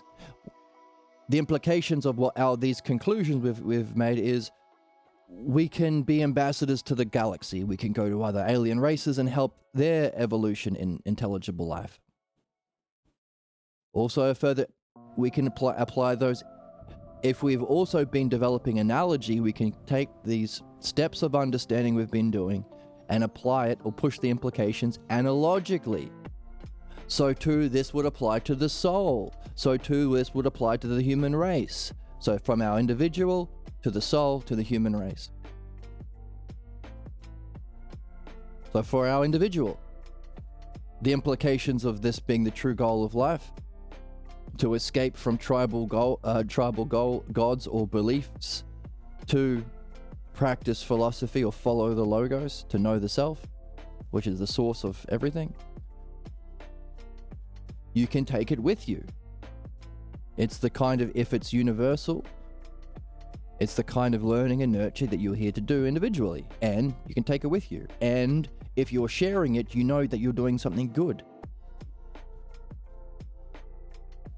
For thoughtful people who recognize that so many people, seeing as there's no actual evil, people are doing what they consider good, but if often it's wrong. So I want to help people, but I don't want to be passing on advice or opinions or beliefs or something that blocks understanding. How do I know that I'm doing something good? Well, if it's these things, true universal principles that apply to everyone, you know you're doing something good. You can base your life around it. You can make your art around it. You can make your anime around it. So then you can make that into a list. Evidence, reasoned reflection on evidence, causes, principles, preconditions, applications to what's relevant, both in solving problems and developing excellence, coming to a conclusion, summarizing that conclusion, sharing and explain it in a simple, rational way, Aphrodite and Apollo, which can then inspire others because it's the beauty and harmony of simplicity and order that inspires people to then themselves participate in that kind of excellence, and finally pushing the implications either further in the one dimension or analogically to other dimensions. That's reasoning. And if you can do it in a dialectic with another person, then you're also benefiting them and anyone else watching. It's a win-win-win-win-win. A win-win-win-win-win-win-win-win. Win-win-win. Everyone be winning in this game.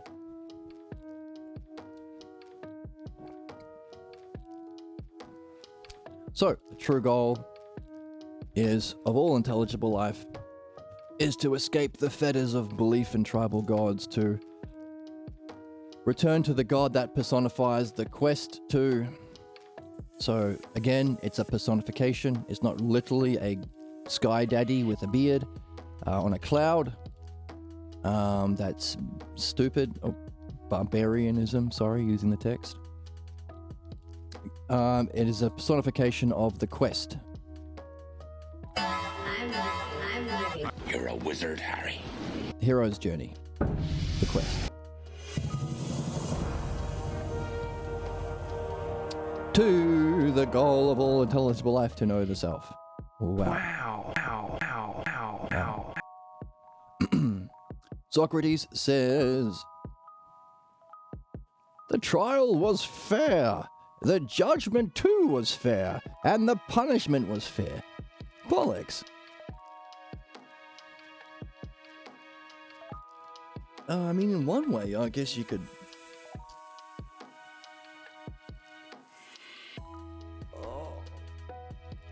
I was guilty of the charges of introducing new spiritual things to Athenian society. If they had freed me, they would have had to change the law from that day forward. Yeah, so the conclusion wasn't fair. They should have changed the law.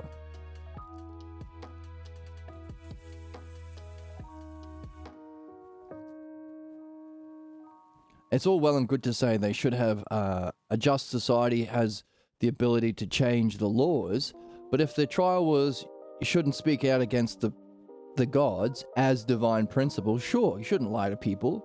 That's Fox News, right? That's the fascist bullfuck that we have going on in America. Grifting. Capitalist grift economy and fascist economy. Fascist propaganda networks.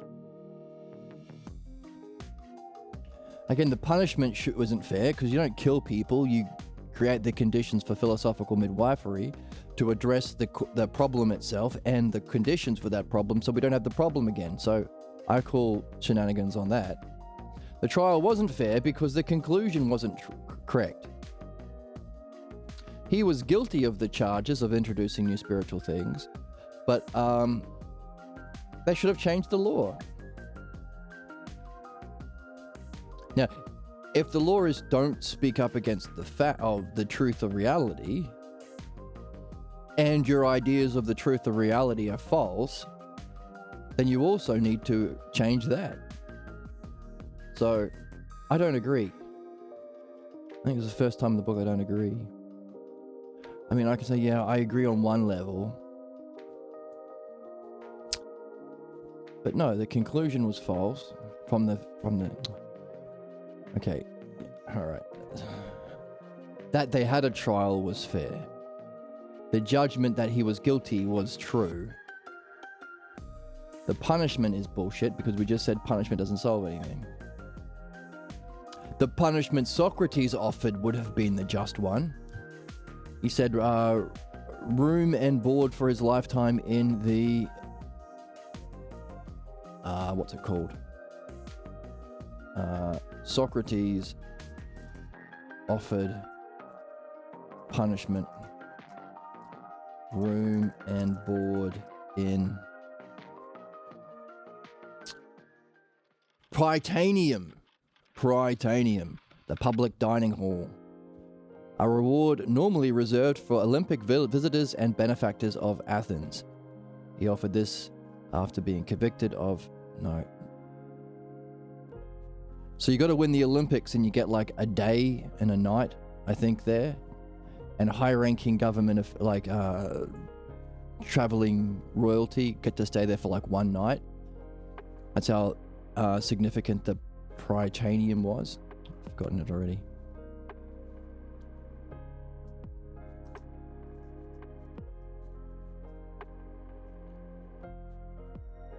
Prytaneum. But he said, I'm so much better than the politicians and athletes that I should get to live there forever. So, you know, I'm not completely on board with this conclusion here. Unless, of course, we take a step back and we say, okay, There is a greater justice in that Socrates went through it. It shows us what is needed for an actual fair trial. Not only should the laws be changed, but the prejudices should be changed as well. A. B. Punishment should also always be about learning, not inflicting suffering. It doesn't help the individual, doesn't help the soul, doesn't help the human race, doesn't help us learn what causes the conditions in the first place to help everyone else in future. So yeah, I guess there's a greater justice in that we can learn what not to do next time.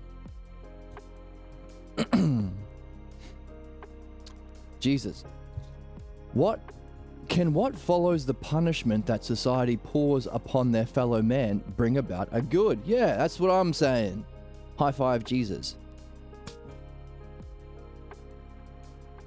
The society that punishes has its own history, and as each society defends their primary beliefs, so they create their laws. Again, laws shouldn't be to defend beliefs. That's the tribalism.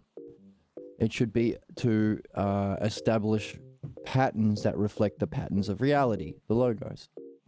Tell your friends. As a result, they are doing the legal thing, but they have not reached for what was just.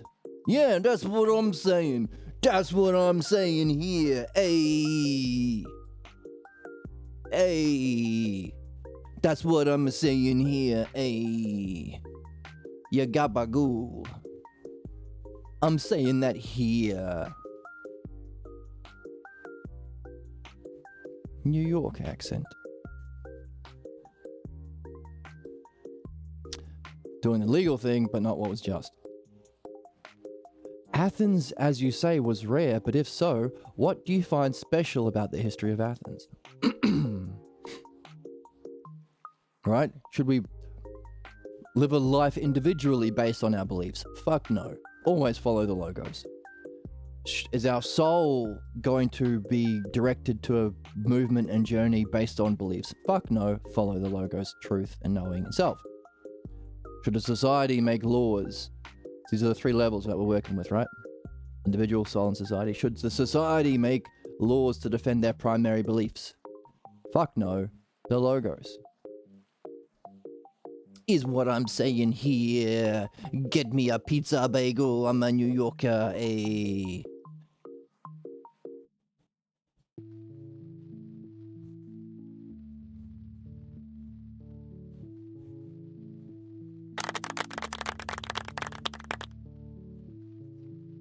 What's special about Athens?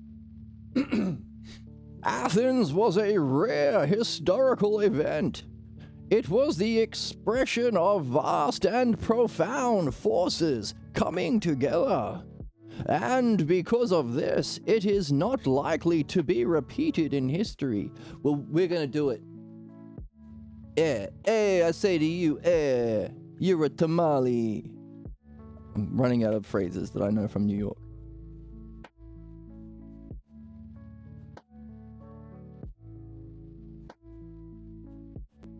I have given up. I don't want to go into further depth on my Google search. Forget about it. Gabagool. I'm walking here. I know all about New York from the movies.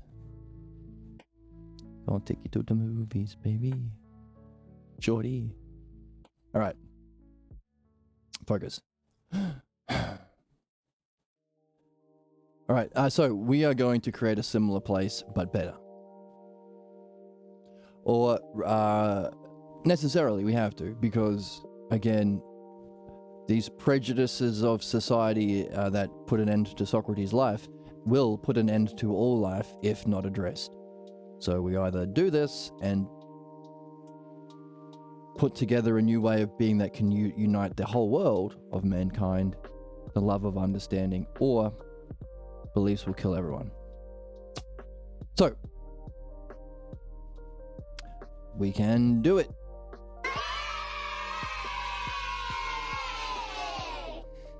A society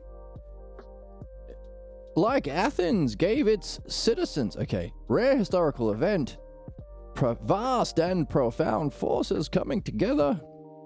therefore not likely to be repeated in history. A society like Athens gave its citizens the freedom to break an unjust law and then subject it to the voice of reason. Huh? Okay. The legitimacy of the law itself is put into question. The trial forces a review of the justice of the law and the punishment. The court reviews the rationality behind the law as it applies to the best of its citizens and those feared to the worst. Oh, so that's interesting. What do you call that? Pre-watching, calling our shots. We were just talking about the stages of reasoned reflection and the application and the pushing the implication. In thinking and talking to people and what makes brilliant people better than others. And here we are saying that this should also be the standard for trials. Not the institutionalizing of beliefs, but the institutionalizing of this reasoned reflection or the dialectic. Hooray. I swear I didn't pre-read this.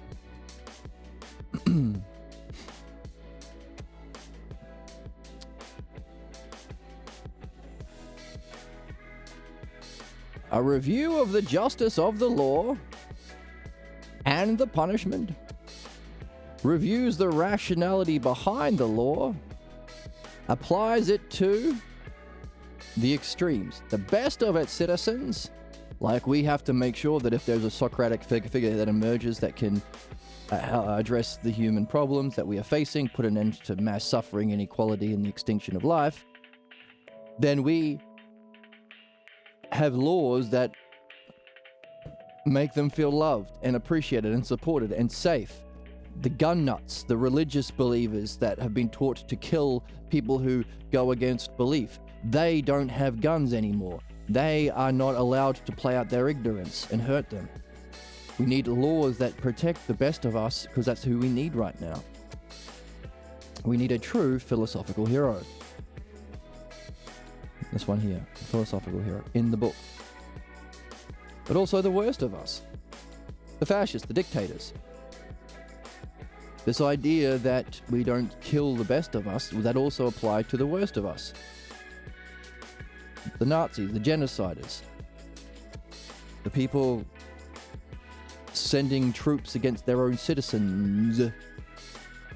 Would they also benefit by being forced to reflect on the principles behind their actions, the causes, the original teachers that they're playing out the implications of, and the implications of societal religious beliefs that play into either MAGA or Zionism or you name it? Pick one. So applied it to what's most relevant. An example. I was allowed an opportunity to dialogue. There we go. Has to be dialogue. With my accusers. And present my case before 501 in the jury. 501. Represent. Punishment I did not suffer. It caused me no anguish. And I smiled my way through the doorway of death. Was anything learned? Yes. The people of Athens learned the price they paid for upholding an unjust law. Exactly. Forget about it. That's what I've been saying. Bullshit to this trial. Fuck you to those 501. 501? 500 and dumb is what I say.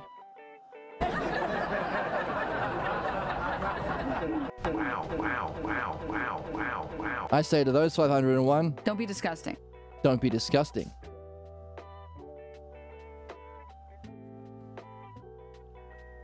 Now, did Socrates feel punished? Well, he said he didn't suffer. He's been doing philosophy. He's practiced death and dying a bunch of times. And of course, he can't take his own life because in the Phaedo he says, well, I'm a gift from God. That makes me kind of like a soldier put on a point, put on a stationed by my commanding officer. It's not my... If I'm a gift from the gods, hey, what if your toaster decided, nah, I'm going to end my life. I've lived a full life as a toaster. I'm going to end it now. No, you can't make that decision, toaster. You're my toaster. You're my tool. I tell you when you've done your job, and I will throw you in the trash when that time comes. So, he smiled through the doorway of death. Was anything learned? Well, not for him, but for us. Literally, the fucking terrible state of this late-stage capitalist, fascist, religious-based society we're living in right now can be directly traced back to this moment. Why? Socrates, the four aspects of philodianoia, the way of understanding, the love of understanding that can unite man, solve problems, and reach our excellence. Philodianoia, love of understanding, is the art of the dialectic, which has four expressions. You are not going to solve problems unless you're first surfacing problems, which means you have to be seeking excellence. Excellence is the learning, integrating way of being and state of self that is true. Where is it? True.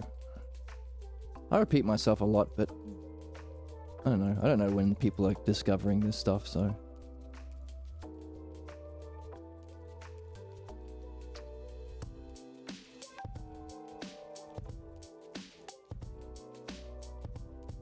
Socrates says in the Phaedo, I think.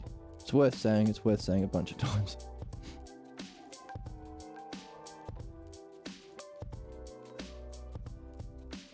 Where's the dialectic? The four aspects of the dialectic that we hear to master.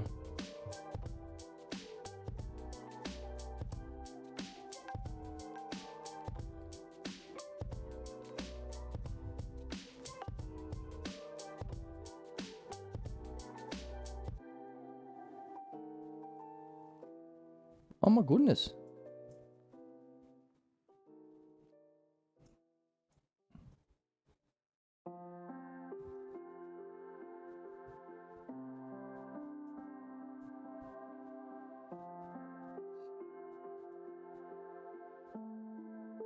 Here we go. The way of being and the art of for mankind, philosophical midwifery, could be used as the title for the whole thing, but also it's one of the parts. So, philodianoia, love of understanding. The dialectic has four categories. We've just been talking about that in the conversation. Hey, do you agree with this point? What point? Oh, let me give a definition. The subject, the point itself, about itself. I don't get it. Let me give you an example or a demonstration. How this self that we've just defined functions to others, self to others. I still don't get it. Let's take that functioning and break it down to others, to its parts, to its arguments, either showing what it is or what follows if it doesn't happen. From that, we can have a conclusion. From these two others, we can have a single other. That's synthesis. We synthesize from this argument what is the conclusion or the cause or the term that most relates to everything. That's synthesis. And then we relate back to that definition that we started with that you weren't sure about. That's analysis. That's the conclusion. That's the four steps of the dialectic. In conversations, what we've already talked about today. But for yourself, in just your own development of understanding, I'm interested in beauty. Or let's talk about justice. Define justice itself in relation to itself as the necessarily ordered aspect of knowledge or being. The eternal principle of justice. Now, I also want to know all about it and really see it, so I also got to see how it functions. How does it relate to others? For instance, how does justice relate to beauty? How does justice relate to the logos, whole and part, and so on? Or, hey, how about us? How about we good noodles here? How does justice relate to us philosophers? Now, having been affected by that, how do philosophers then relate to other people? How do philosophers relate to politicians and clergy, or people indoctrinated by those, MAGAs and religious nutjobs?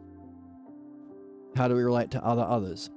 And then having been affected by that relationship, how do those other people then relate back to justice? Do they become more just? Do they become philosophers seeking justice? Do they become better rulers?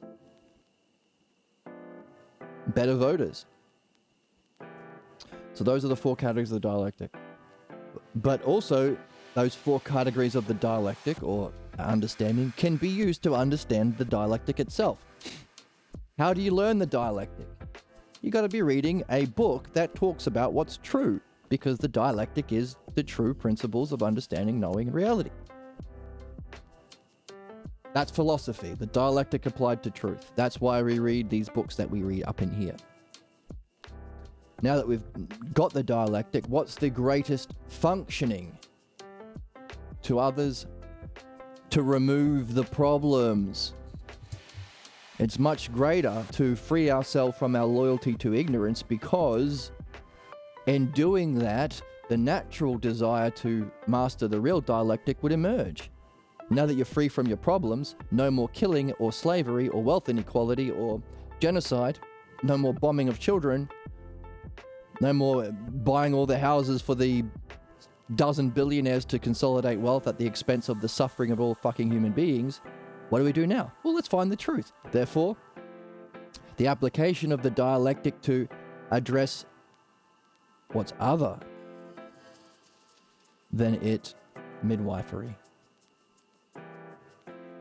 Removal of what's false. So this is what's true, this is what's false. How can we use this to others? The use of the dialectic to every single dream we have is the highest expression of the use of this other to others. Because dreams tell you about this and tell you about this. It's your guide, and we just read that in the book. Dream analysis. Necessary for doing both.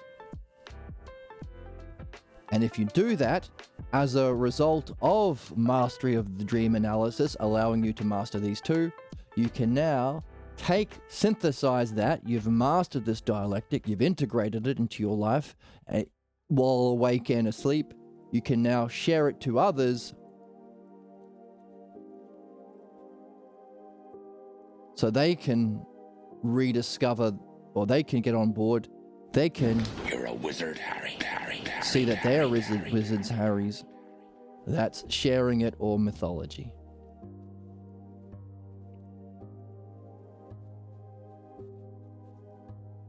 So those are the 4 things that you need to do.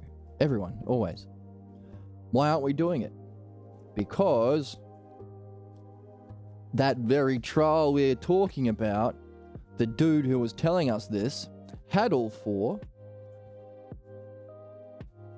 Here's our Socrates. So the earliest philosophical text we have is a snippet, like a few paragraphs from a guy named Xenophanes. What is the whole that sees and hears? Was his question.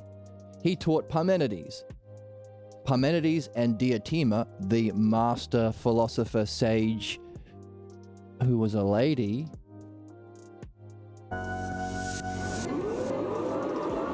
Ooh. It's sad. And I'm sad for it. I'm sad for all sexists because Freaks. they're freaks, and The more holes, the better. the more holes the better, for some reason. She's a lady. They both taught Socrates. Socrates had all 4. We killed him before he did mythology. So in the Phaedo, he says, my dreams have been saying I need to write mythologies.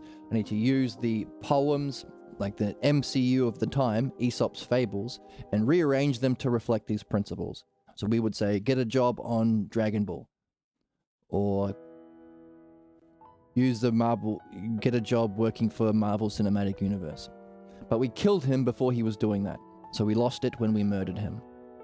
We also murdered him when his student was 20, Plato. And that trial said, we're murdering you because you're not following the official gods. What did Homer, one of the official spokesperson for the gods, say? He said stories in the Iliad and the Odyssey of people who are going through dream analysis and midwifery to solve problems. So here is this 20-year-old seeing his beloved teacher murdered by us. That, you know what, fuck you and fuck Homer as well. I'm going to drop midwifery and dream analysis. I'm going to find another way of understanding man's ignorance, which is why all the dialogues Plato wrote about was Socrates talking to these supposed experts. Whereas Socrates talked to regular folks too. In the Symposium, he says, Alcibiades describes Socrates as talking to housewives and blacksmiths and bringing them to tears in their dialogues. Midwifery, but didn't write about it. So now we've lost 3. We just have metaphysics from Plato, but Plato taught Aristotle. Now, of course, Plato's metaphysics didn't reach the level of self because he would have had to as well go through midwifery and dream analysis to remove all of the false beliefs necessary to reach the highest aspects of philosophy, the self.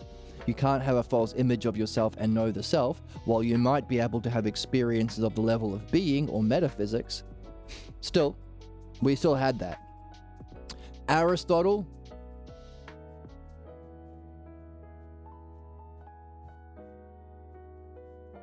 came in. So here's Socrates, no mythology. Plato kept the philosophy only. But Aristotle had a problem with metaphysics, and because Plato didn't have midwifery and dream analysis, couldn't be a good teacher and remove his block, therefore, no philosophy. We lost philosophy. So now with Aristotle, we've lost all 3 aspects of what we are here to do as human beings, to solve problems and reach excellence, and save our race from extinction. Aristotle went on to teach Alexander the Great. The Roman tradition, that's our modern tradition. That's materialism, no metaphysics, just the physical world.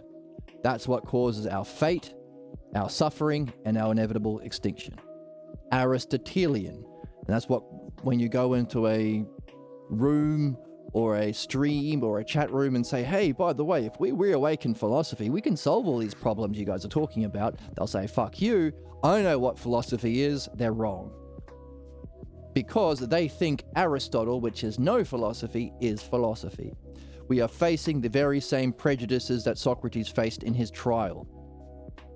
Every day, trying to be a good person and share this with people.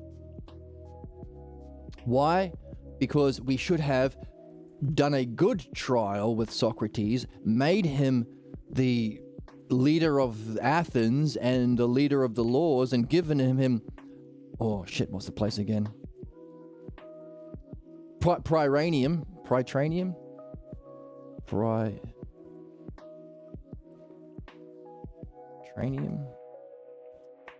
Socrates. Right. No. Place Socrates wanted as punishment in trial. Prytanium. I keep thinking of planetarium. Prytanium. Pry, as in you can pry into people's problems. Tanium, in that you're titanium, because you get so strong if you're free of problems. There we go. So, right, we should have venerated him as someone who was sharing this, but we didn't. Therefore, Plato, then Aristotle, then the Roman tradition. That's where we are. But we can rediscover the golden age of the Greek thanks to the work of Dr. Grimes, who thankfully we didn't kill. which is awakening the destiny of man through philodianoia, the love of understanding, the new way of being that can unite mankind and is literally the meaning of life. So, that's some work we did earlier in this series.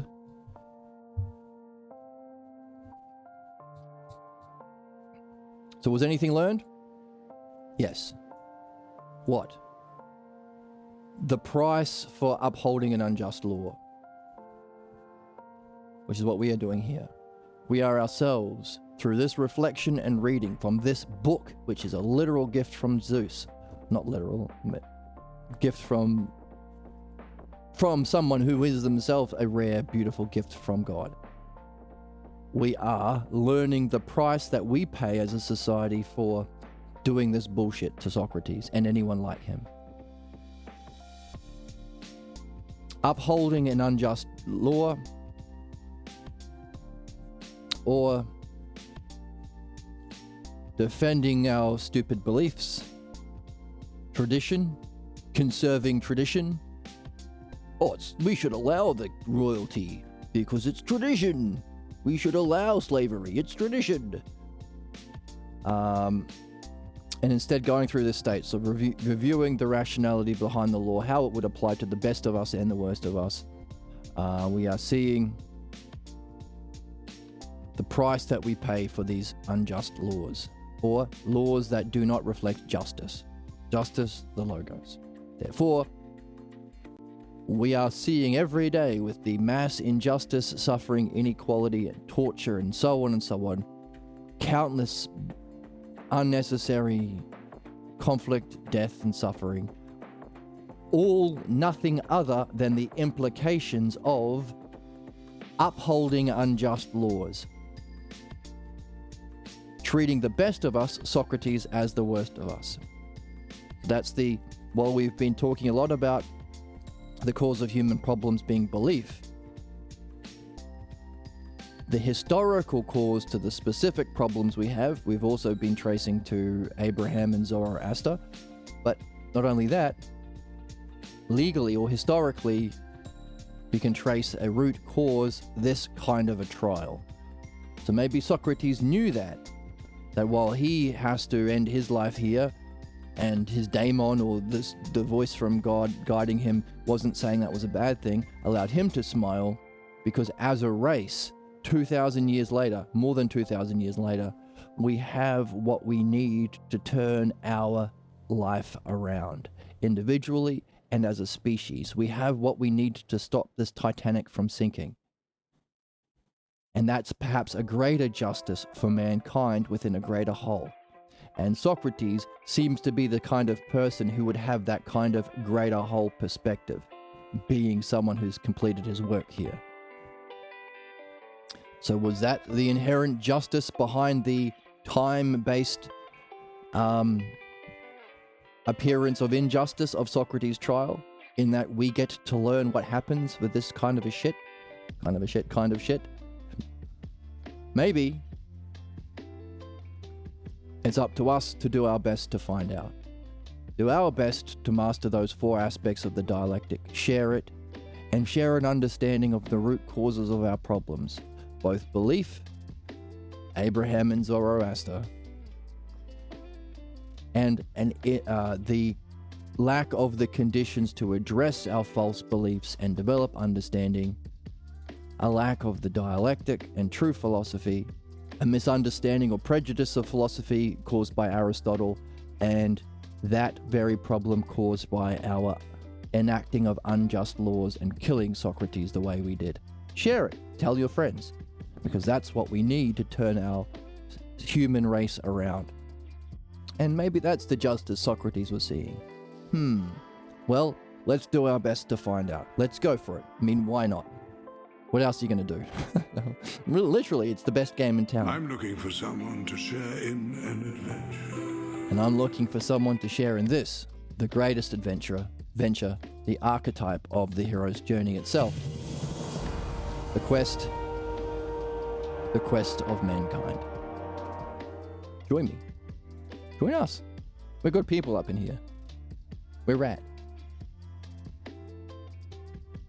thank you for joining me today. Once again, follow Twitch, YouTube. If you want to support the channel, I very, very much appreciate it. There's a link to buy me a coffee below, or to donate below. You can join the Discord and you'll get sharing content and a notification when we go live. And you can also find a PDF link below to the text. Thanks once again for joining me, and I will see you in the next, maybe even better, in this way. One. See you in the next one. I couldn't pull that dismount off. So pretend I didn't say anything. Bye. Quick, save me button. There we go. See you in the next one.